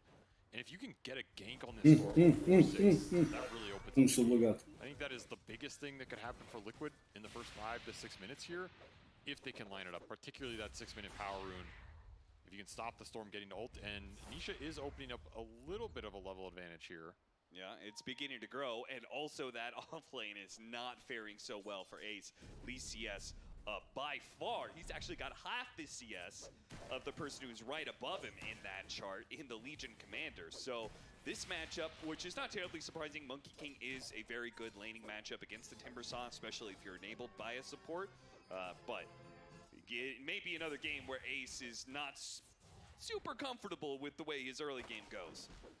Mickey has gotten full advantage out of these early waves while they're waiting for the Coddle to power up here. I mean, you can give this Timbersaw mana, it's just not doing much for him into 2 points Jingu. A lot of denies onto Mikke as well. 19 for the Monkey King down there. That is a lot of XP gone from your Timbersaw. This is another reason I think that gank can go towards mid. You have some independent side lanes here, or at least you have the ability to move your supports around and leave Mikke bottom. He's not going to get exposed, right? Maybe he doesn't dominate as hard, but you have 2 supports top. All of a sudden, Dyrachyo in trouble. Yeah, they moved Boxy into mid, but then somebody made the call, let's gank Dyrachyo instead. It was a good call. That is a value kill as Insania can go straight back through the gate towards bottom. And, I mean, Mikke's bullying in the 1v2 here. That's not what you want to see. This is why I feel like this draft is, it's not that unfavorable, because I think Liquid have things, again, going for them that have been problems in this game and matchup in terms of the supports, right? Like, you're in a position now where you're bullying game and supports, and you can crash the mid runes. You can take those power runes away from Kin. You can create the hero advantage around that middle lane that has been problematic for you all year. That's what I expect Liquid to do here, and it's what they're doing. 3 heroes on both sides of the river. This will guarantee the rune does not go to the Storm Spirit, and it was a regen, so that is a valuable one to take away. Things aligning note, they, not only just the supports, but even the wards. Game of Gladiators have laid 2 different observer wards in this lane. Both have been countered. Now, they managed to deny both of them, but it goes to show that Liquid are putting a lot of insistence onto this lane. De-warding both to be able to keep the traps alive, but also to be able to keep the vision advantage for Liquid. It's a very solid early game Liquid is playing here. They have won 3 lanes, denied the power runes, and killed the vision, as you said. This is about as good as it's going to get. I feel like we've been saying that a lot, but Liquid has shown up today, and they're looking smooth. Large waves on the side lanes pushing in right now. Gaming Gladiators. Create some pressure Mana going to be used. Zai forced away, but they're going to turn around and fight because they have the supports coming in once again. A big burst of damage. Celery only doing more harm than good in this situation. He just adds another body to the level 3 overwhelming odds. Betrayed his carry in a sense, as now you're just going to get this top tower for free. I think there was double Lotus on Zai. The side laners here for Liquid playing super well in this early laning phase, shoving the waves in, playing independent of their supports, and still winning the attrition war. Just setting everything up on a plate. Ace is going to have to recover, and it means even more room to operate while you have 2 carry-oriented side laners who are going to need time to get the damage online. The levels are going to be there for the Liquid supports as well, as they have 5 on basically both here. I mean, you can pick and choose where you want to go. And I think you kind of expect Gaming Gladiators to make a move towards bottom eventually, to both help Ace in a matchup that he's not having a ton of fun in, but also shut down Mikke. Quinn. Uh-oh, too bad. Skywrath Mage, who was looking to get the kill, a solo one on Quinn. It's going to be a close call. Mikke's here with the Boundless Strike, and he dies. Oh, what a disaster for Quinn, who needs to be able to lead the game by force here because he's got a Coddle behind him too. And the he range needs to get an advantage. They will manage to get a counter kill, but it just means another kill for Nisha instead with the double damage rune. And look what they're invading.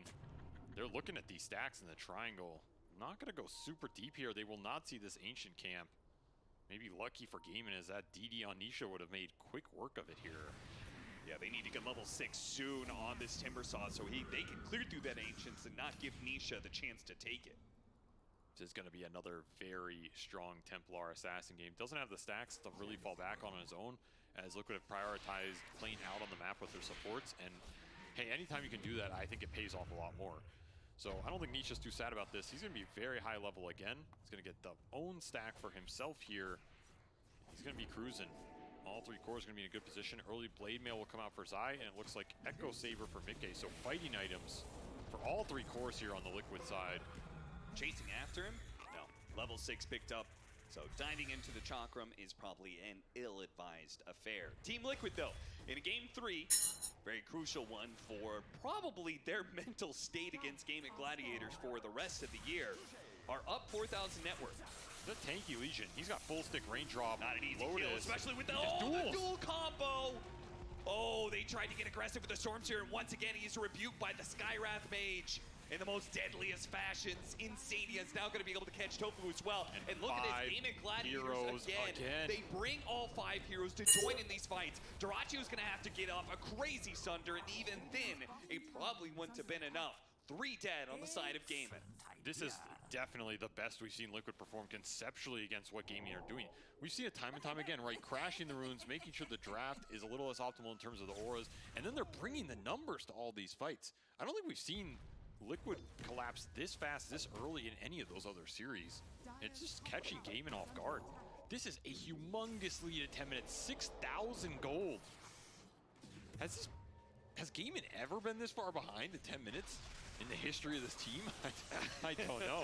Yeah. I mean, they probably have for some of those BBT games. Yeah, that's for probably sure. where it happened. Yeah. Not in this matchup. Liquid getting everything they want out of this early game and more, and now they can just start to run over the map. Traps, another duel, no save in sight. You can prevent the magic damage, but you cannot prevent the physical right clicks here, as your Oracle is still level 5. And those Ancients that were the recovery for Ace, he didn't get any of the big ones. Double Ancient Thunder Hides. Zai is going to be happy to clean all this XP up. Everything clicking here for Liquid. And they'll even find Celery again. Or will they? Oh. Fortune's dead. Oh, Insania with the Timber Chain, still rocking that one and putting it to good use to once again catch an extra hero for Game & Gladiators. As you can see, their TP scrolls are on cooldowns because they're being pushed and pulled around the map by Team Liquid and their constant aggression. This support duo has been abused so hard in the first 10 minutes here. It's sometimes the issue with these defensive duos in the Oracle and the Coddle. Like, you have like kind of a double save, double utility lineup here. Your fighting power is very limited. Your early game damage can be very limited, and the Rubik Skyrath have just outpaced you tremendously here. It's going to be a very long recovery game for Gaming, down 8k at 12 minutes here. You're going to need to push these lanes out on the sides, get some stacks going, make some space, delay the push that will come through, and it's not going to be a Midas for Mickey this time. He feels this game is going fast enough that Maelstrom will be his item of choice. Probably a pretty decent option here versus the Timber and the Terrorblade in terms of scale anyway. And not going to have to recover at all this game. And these tier 1s are going to remain up for a while. So Liquid can keep fighting around these while they look aggressively for their own kills. Very solid position. And of course, they're still missing level 6. Dorachio gets dueled again. Yeah, when you're talking about level 6s on supports and then Boxy is level 8, that early pickup of Mystic Flare resulting in Storm Spirits is high levels, resulting in 3 different kills so far. That's just Tumblr Toy. Tot fost picul ăla la început. Așteptam nimeni să... Hell of an item, that's for sure. Insania does have a Luminant Blast. And you always got to be careful of the boundless strength from the trees. Quinn has to respect the turnaround power of Team Liquid in their instant disables. Nu poate să facă orice, nu? Team Monkey poate să facă orice. Eu nu mă așteptam. Zis că eu nu mă așteptam să ia timpul să-și ia tank. Is this the worst of the gas stations where Storm Spirit to play with? We saw was a massive one for a long period of time. I wouldn't say it's the Ce worst ar putea să how facă? the Coddle's game goes, but sometimes the Coddle wants to do Uite, different things. ideea e că ăștia sunt abales pe ei, corect? Nu mai mișcă în front. Au damage, au luat damage. Ți-am zis, aia a fost cheia picului, ca să zic așa. Zut Templar Assassin, am zis, what the fuck? Oh, hit him midway through the Timber Chain. Ace is going to be low. Now he has another Timber Chain, but he knows he has to go the other direction because all of Liquid Are zis, să fugă, să... ce să facă? Tetei să fugă, dar nu fuge, că au damage. Ți-am zis, jocul ăsta o să fie foarte de... Super heads up play by Boxy. He might still be able to get it though. The Wisdom Rune, he picks it up before he dies. That is honestly probably O să dea col GG's, dai seama. It's still going to be more XP. În jur le trebuie roșa. Ce roșa? Ce să facă cu is a cleanup, another tier 1, all 3 down at 14 minutes. The net worth is stabilized a bit, mainly off what Quinn is finding on the map. Still searching for the first item between all of these cores. Nu are damage, de unde să scoate? Ei de unde să scoate? Eu de unde să scoate? Dacă prin 4 pe 1 și atunci nasol. incredibly fat. Not as high level as he was last time, which I guess tells you how high level he was in that game, considering he's 5-0 here. And that'll be the blink for the Legion. So the pickoff is completely online for Liquid. Their capability to get into the fight with all three cores is instantaneous between the two blinks and the tree dance. Părerea mea, eu n-aș mai sta. Cabale spre care ar fi șansele să-și revină? You can even contest this Roshan, which Liquid have set up for and are waiting for him to show. The Storm. The fact that you could do it so efficiently with this Templar assassin, because you're not afraid of Gaming Gladiators contesting. That's the worst part. They don't even need Mickey here. He's going to be farming that other side of the map.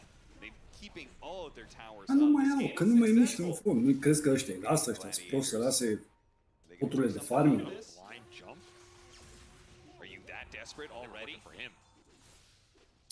I don't think there's a play here. I think you just got to farm. You got to push this game very late. Nimeni nu se aștept să ia altfie. Picurile care au fost, banurile care s-au dat, nu se aștepta nimeni să ia. Deși na, nici au jucat foarte bine. Maybe not this early in the game off of a terrible laning stage, but nonetheless off of some very rough positions. And you just picked up an arcane rune for your Witchblade Spirit. This is a good opportunity here. If you can find some isolated. Nu sunt atât de proști ăștia de la Team Liquid să stea singuri. N-ai niciun motiv să stai. Ăștia sunt disperați. Vorba bine, trebuie să facă ceva. Ce? Quinn trying to get the jump onto Insani. He's got to be careful because disables though. A blast heal comes in. Perfect timing though, and now Quinn can keep pushing forward. They do have the little bit of a heal on him. Stop Intră singur în capcanul lor. catch Nisha. Now this is the Aegis hero. He's already turned around. He blew up Ace. And Zai is right in the Îi middle dau of it. gangle și ei mor. No false promise at the same time. And now the Wukong's man claims another 2 lives. All GG, mai bine dați all GG. Gaming are struck down in their place right now as Liquid find an opening in this game and take everything from Gaming on that comeback fight with the Witchblade Arcane Rune. Nisha says no, not even the Aegis. Trebuia să se dea un pic în spate să-i vadă, nu? De unde vine ea la alții. Ei îmi interesează Oracle. And you have Zai just waiting, right? Zai just waiting to see who he wants to duel here. Boxy holds his ult. So when you go in, you find this Oracle. That is basically la primoară. Pe aia e ideea, nu? Aia e ideea. Cine îi ținea în viață? Că Toraciu ce făcea? Dădea swap la viață și ce? Ce? Murea unul. 4 ce faci? Iau damage. Și îți repet. Templar Assassin, ultimul pic a fost... Nu știu. Ori a fost genial, ori a fost... Nu știu. Dar eu nu mă aștept.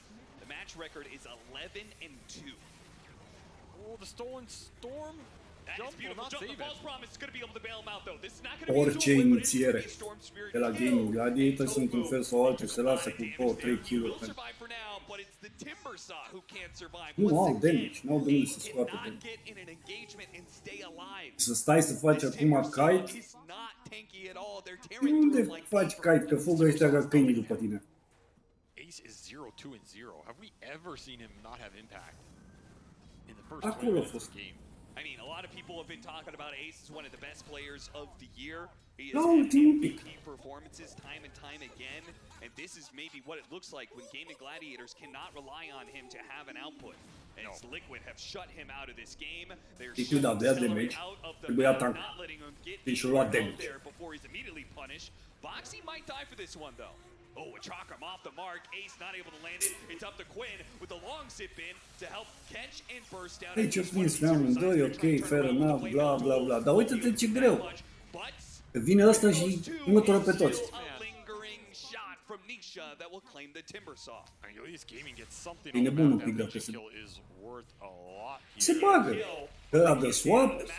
Sunder goes out. Nisha, he's going to use his Aegis trying to blow up Doraccio with the blinding light. It might just save Doraccio. The final shots from Nisha can't seem to do the damage, and they take away that life. They kill it. A turn for Nisha. He's going to chase after him. Mickey here, Mickey he wants chase after. He's Duraccio. going for Duraccio. He's committing. He gets off the Wukong's command, but he can't Nu get the cred using the că scapă, disarm. că... The disarm. Oh, the body blocking. It's so You've gone good. too far. What a play. We got him. Vezi?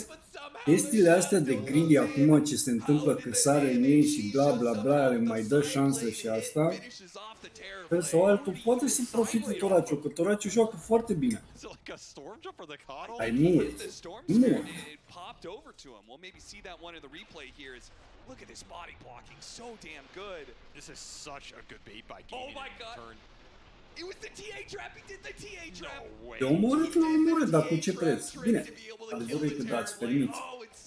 Dacă îmi joci pentru să fii upper break sau lower break, nu îți faci chestii de genul ăsta. Well, he's bringing it out here as just every trick in the book. Immediate silence. What? A use of the Pentru fortune că uite ce fac. That was a cool play. They preemptively casted Încet, încet pe fiecare kill își fac un item, un item, un item, a un cute item. play like that still does not result in a clean win for Gaming Gladiators. Fortunately, Mickey was not able to get the bound strike off in time. They still trade out supports, but now Am zis că scași. used the Lotus Orb, but there was a second TA trap there for a second silence against the Timber. Știi ușor. Can't find a win anywhere, Avery. I don't know, Nisha's just... Dacă când se duc, nu există să nu bată. These are some nice comeback moves from Mă rog, când inițiază un fight. About the strike that hits 3, but he couldn't get the Jenga stacks in time. Eu nu înțeleg la Liquid acum de ce fac căcaturile astea, că mi se pare asta niște căcaturi. Definitely a little overextensions here on Dar putea să-i coste. The upside for Liquid is even if you end up trading here, you are finding Deso charges on the TA, and you're finding a lot of... Dar putea să-i coste. Yeah, they are a lot of dual damage. He's up to 90. Într-adevăr, da. Trebuie să câștige 5-6 ganguri de astea. Dar nu e imposibil. Dacă ăștia toți mai... That's insane, because now you just go and you BKB duel anybody. If the Oracle Silence are taken out of the fight, it's a guaranteed core kill. Deși era așa de ușor meciul, începe încet încet să fie tocmai în ce mai nasol. With that item flying in for Zai, Gem already purchased as well on Insane. Să știu că n-au nicio șansă la Gaming Gladiators decât să stea împreună și să-și dea smoke, să-i caute. Posibilitatea că ea să despartă. It's a free fight.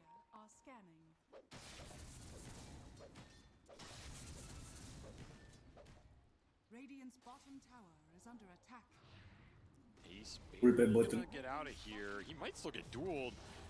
He is going to be dueled. Now he's going to be Mystic Flare. They do not have Celery here in time. He TP'd as soon as the initiation started, but it's just... Tu nu vezi că își dă ultimata și iese repede din ultimata, că ăia nu stă ca să-l bată.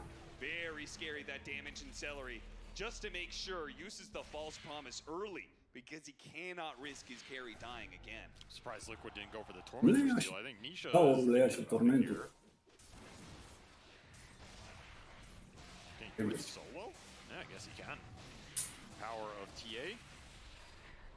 It'll be a nice little Scion armor shot. Ăștia de la Gaming Gladiators s-au văzut faptul că au jucat 2 meciuri. Prea ok. Meciul 2 n-a mișcat ăla pe mine. O să-l baneze. Another pick off on the carry of Team Liquid. Deja 2 versus 1. Pică deja 2 versus 1. Zai's gonna find another dual win, so... I mean, he's got 2 other carries, I guess, so maybe Monkey King isn't the be-all, end-all, as at this point, Zai is actually much bigger than him with 150 damage and 1,000 net worth lead on the Monkey King. Dacă printr-un miracol se întâmplă să ia bătaie team-ului, e mai mare. So yeah, you do have 2 other carries. Nu-ți permiți să faci You're giving these cores and gaming away back in the scorul game. care ai la Should he network-ul care e... No, but he is. And you have a Terrorblade not close behind. I mean, there's potential to win some team fights here. Ce le trebuie la ăștia? And you pull him into some Terrorblade damage. Stea uniți. Ia roșanul. Ăla să-ți facă scadi. PKB-uri pe ei. Mai revenit. This game is not won yet by any means. Quinn is still looking aggressively. Zip in, but the Glimmer Cape. Asta Did have a shield up. Do they have any follow-up stunts? Not quite. That's a fost erou că eu am văzut unde și nu. Help from the Chakra Magic. They're going to try and play around this ward. Mickey's going for it though. Nisha follows him up on this one too, but I think Mickey is nervous about Nu știe poziția la toți. like he's done before. They're still going to chase. Balance in one. They're looking for the Dacă ne ajunge până în bală. Nu cred. He's going to get the duel on the Terror Blade. It's a false promise. It barely goes off. He has a chance to be able to get off a good Sunder, but do they have the staying power in Cât this rezistă fight? Terror Blade cu mizeria aia de la They don't give him the chance Oracle. to get off a Sunder. Oh man, that was the closest of saves, and it's still not enough. That Boundless Strike was way too good to turn that fight. Just hits the Oracle and the TB. The Oracle almost just died flat out to it. I mean, Nisha finishes him off quickly. I don't even know if you... I mean, even if you get Sunder off there, I don't like you change anything, right? You're still stuck in a Wukong. All the heroes from Liquid are full. Uită-te la replay, uită-te să vezi cât stă ăla cu mizeria de la Oracle pe el. Uite câți dau în el. Și avea aici timp, dacă mai avea mana, sărea de numai nu. Nu mai a avut mana. Cred că numai de TT-ul mai a avut. When you have these single target focus saves. Gaming want a type of situation where you try to all in somebody else. You turn the fight. Here it's you duel somebody. Nisha's dacă aveau mana, crezi că nu săreau? Pacheta de numai nu. Yeah, there's Boxy running down another one of your supports. Îi trebuie lor roșu. Să dai seama cât de... Ori la... On the timber saw, so you're not even going to get a pipe or a crimson. Îi respectă prea mult. And second Roshan, because that first one went down pretty damn fast. 26 minutes, it's going to be Aegis and Cheese for a Templar assassin that is 11-0 and not looked back once. He already has BKB done on top of 20 here. Give this man an Aegis. He deserves it. He certainly does. He's put on one hell of a performance in this series. Won the laning phase 3 different times against one of the best mid laners in the world. And managed to carry through in Game 2 with Templar Assassin, and looking like he might be able to do it here in Game 3 as well. If nothing else, it's given Liquid the best chance this team that we've seen. Zai doesn't have much to operate with here. Gaming Gladiators, they're the ones with the high ground ward. They actually are going to spot... I mean, he has Cheese, Halberd. Yeah, he's not an easy kill. This Legion punches hard, and he is hard back in terms of what are you going to do to him?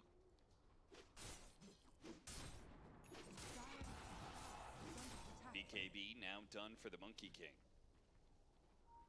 Blink Dagger? Really? And it's going to be our choice? Can I see that right for the Timberson?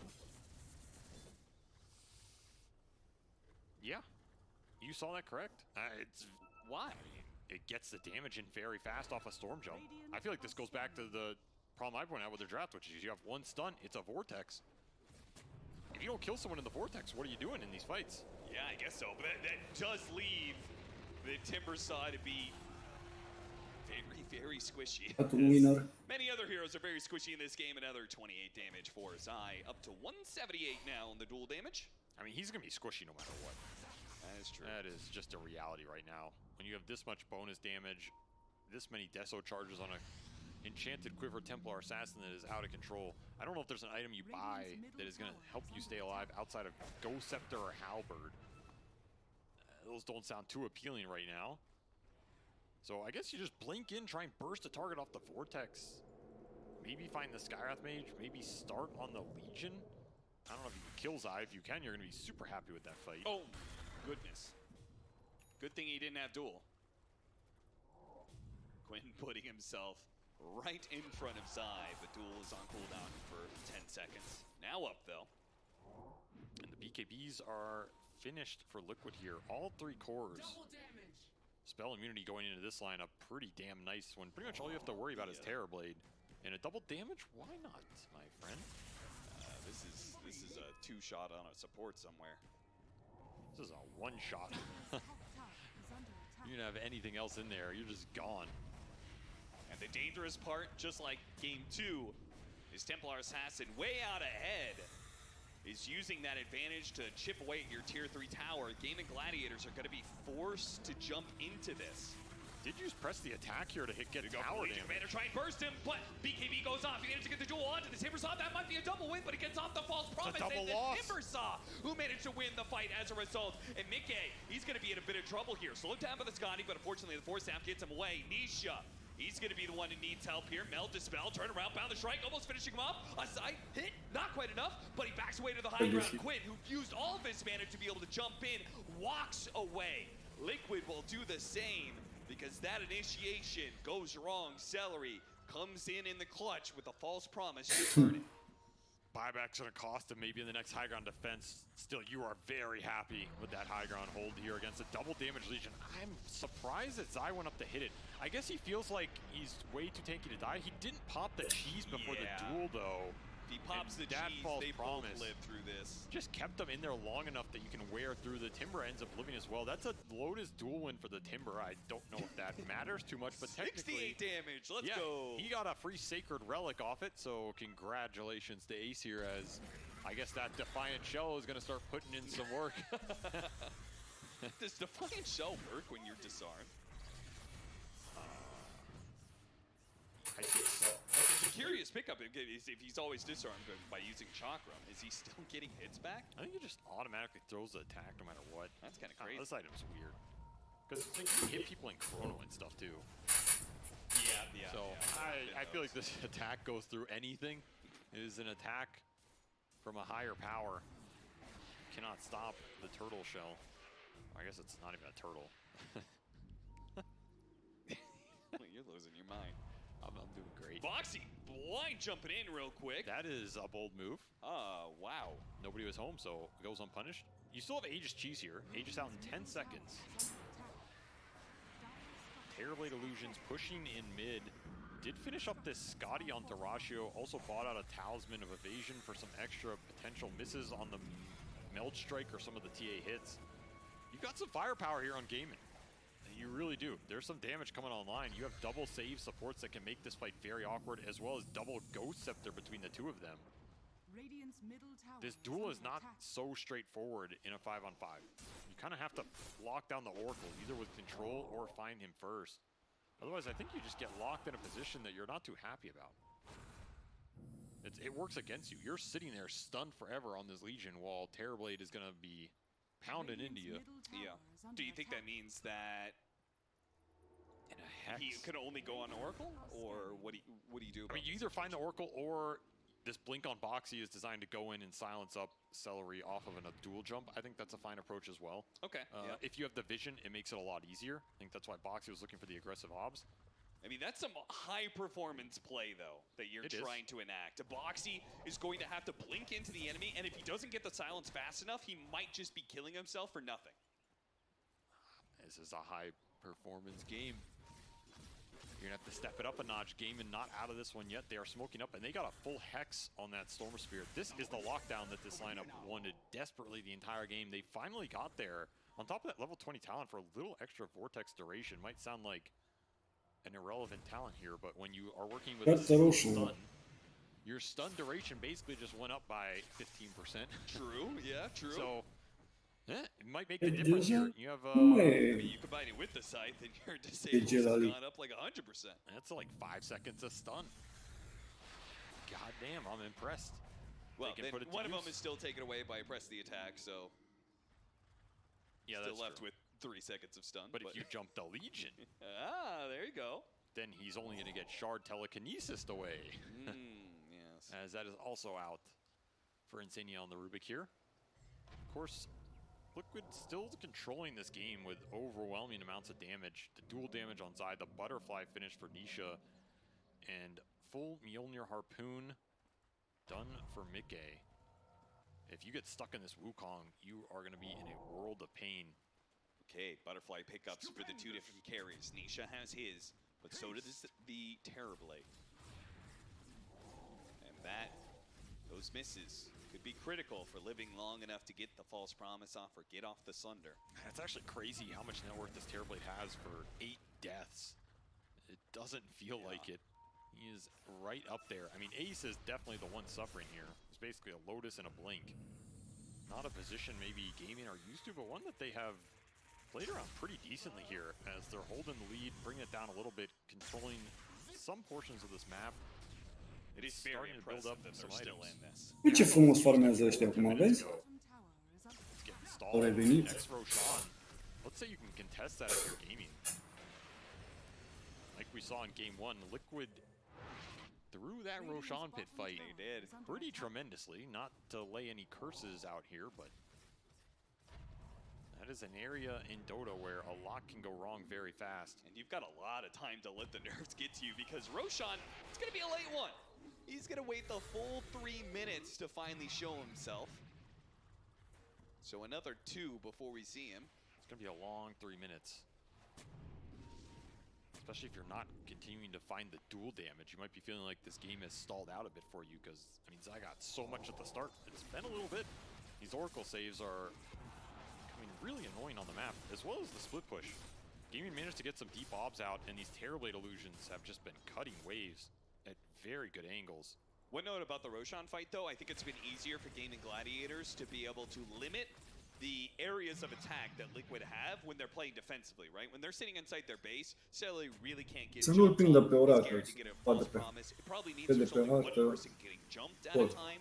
When you go out of your base to play for that Roshan fight, it is where they are most exposed against Liquid. That is absolutely true. And you have 3 cores that can all jump somebody with high independent damage like we saw in those early game fights. You are correct. That area in the open is a way different matter. Celery is way more exposed. The lack of his mobility really hurts Gaming because they have to kind of protect the Oracle, which means you have to clump more. And then all of a sudden, the angles become way more open for Liquid to approach. Better chances of burst damage, like overwhelming odds. Nisha poking up the high ground once again, doing some serious damage to this melee barracks. They're going to have to formulate a response here. Oh, that strike! Silence. Oh, fortunately, the limited disable, Zai couldn't get there for the duel because Celery was a bit late. Fortunately, they still have a glyph, so they will keep the melee barracks alive. With the Wukong's command being used, Liquid, are they going to be comfortable jumping here? They actually do not finish up the melee barracks. They're going to be jumped here, but the Telica needs to get them away. Again. And a second jump, but a second time the save comes through.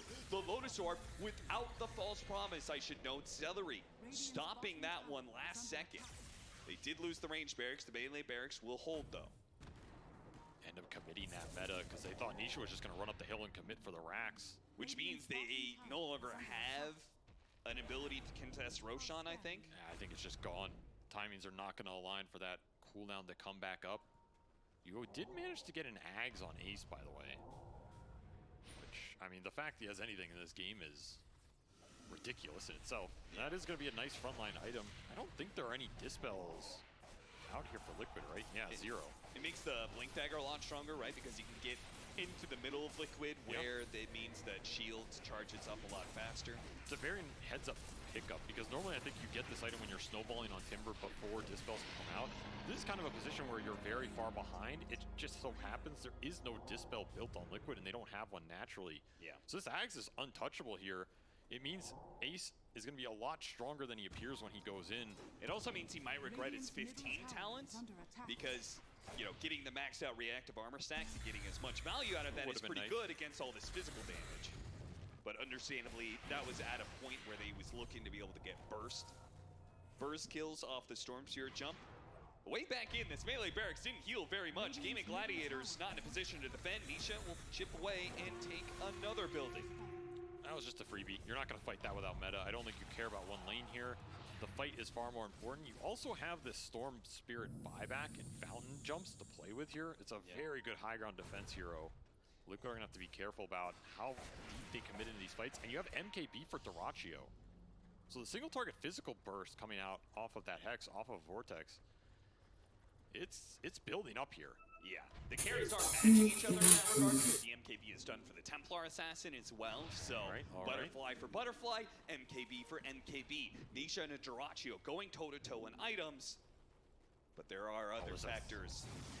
There's also an MKB on mid-game plus this Refresher Shard. So you have double Wukong, double BKB here. That should win you the fight if you play it right. Scythe of Ice, immediate press the attack, gonna be used. Mystic Flare bursting down Ace, but they have to use the False Promise. So Timbersaw will stay alive, but but it means no more saves. Did not get a chance to pop that Ags on that jump. These boundless strikes in Ancient Seals have been instant from Liquid. And you, I mean, you said it is so hard for Storm Spirit to jump in. You said that was going to be a problem at the very start of the game, and it's continuing here as his Scythe of Ice is instantly getting countered every time. Gaming Gladiators jumping in and out, just trying to get spells out of Liquid. Just trying to waste his Aegis duration. It feels like they're playing for the full 3 minutes. Yeah. Look at how many TA traps are set up here. I mean, Quinn, that's the area he wants to be jumping. I mean, they want to make Nisha go up the hill here. That's what they're looking for. They have one Force Staff on Tofu. I mean, there's aggressive Force Staff potential. Telekinesis, they got duel on him. He needs a save. Mystic Flare, no false promise. Remember, it was used earlier. So, again, no save and no immediate buyback or play off of this one. So Liquid will have plenty of time to strategize and set up for that buyback as it comes in. A blast pushes him in, but again, not trying to jump. Nisha, they're just trying to chip away and take away this Aegis. There's the meta. Almost do it. The meta going to be used, but they do not get the Aegis away from him. The telekinesis threw him down the ground, and Nisha may be given some heals here. He could swap in one of those Aegis, they've got 2 of them, and consume that. If I'm Liquid, I respect this meta, but then I'm going again. And especially with this Aegis 2 minutes left, you have a decent period where this is going to be ticking and that meta is going to be running out. Yeah. Half gone for Dyrachyo here. The Storm still down for 30 as well. You gotta push it. You gotta claim as much as you can. AC done for Zai. That physical ramping up. He looked for the duel, but the blinding light too fast here. Very hard to get on these supports when they are by their tier 4s. There's going to be a window of time where Gaming Gladiators are going to have to deal with Aegis, but no meta. The time is now. A minute left for Nisha to siege here. And he's almost up to level 25 too. The refractions have been bailing him out of a lot of grief here. Scythe of Ice, press the attack is the response once again. Ace jumping in, but he's going to be caught this time. He's tanky. Silenced up, he is tanky thanks to that Aghanim Scepter helping him out. He's dodging some of the magic damage. The Wukong Spin, the first one's going to be used here. Another silence placed out onto the Storm Spirit, quickly cleansed off at Fortune's End. And Nisha just throwing around the damage. At this point, 45 seconds left on the Aegis. He's willing to die right now. And Ace will oblige him, blowing him up. He gets low though. The Oracle. Oh, and they got the jump on the Celery. He's dead. The duel lands. Now they have to try and punish as best they can off the buyback. No save for but Storm. because he fought back, he couldn't get there in time. The false promise couldn't save the Storm Spirit. Has to use it on Dyrachyo instead. And Dyrachyo, he's fighting up against both the Templar Assassin and the Monkey King. And he just takes too much damage. He dies in an instant. They are running out of buybacks. They have one last chance. 4 heroes are left to be able to push back against the full Liquid 5. See if they can finish off the Legion Commander, but until Telekinesis away. A last second Thunder. It's going to be low, and they manage to get him. Dyrachyo staying alive. No, the damage comes in. Nisha, now the buybacks from Liquid in turn. They know this is their opportunity. This is the chance to change their fate. This is their chance to be able to turn the cards. They've done it.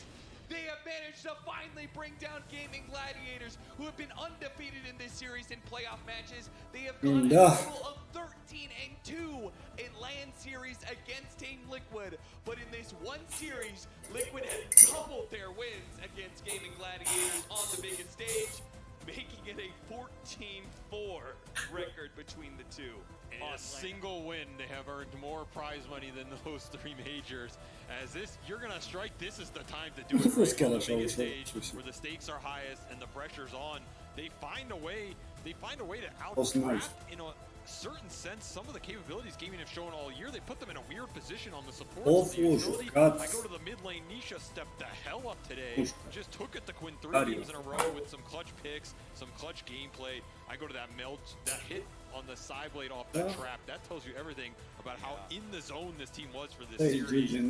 Oh, mi-a ajutat pula mea, au bătut odată după nu știu câte major-uri. Nisha with a perfect game 3, 13-16 for the Templar Assassin. They were not able to find him once. Amazing performance by him. Zai 10-2 Thanks for watching. I don't even know how much dual damage he had at the end of the game, but it was a lot. And I almost feel like it's not so much happy games and fun and joy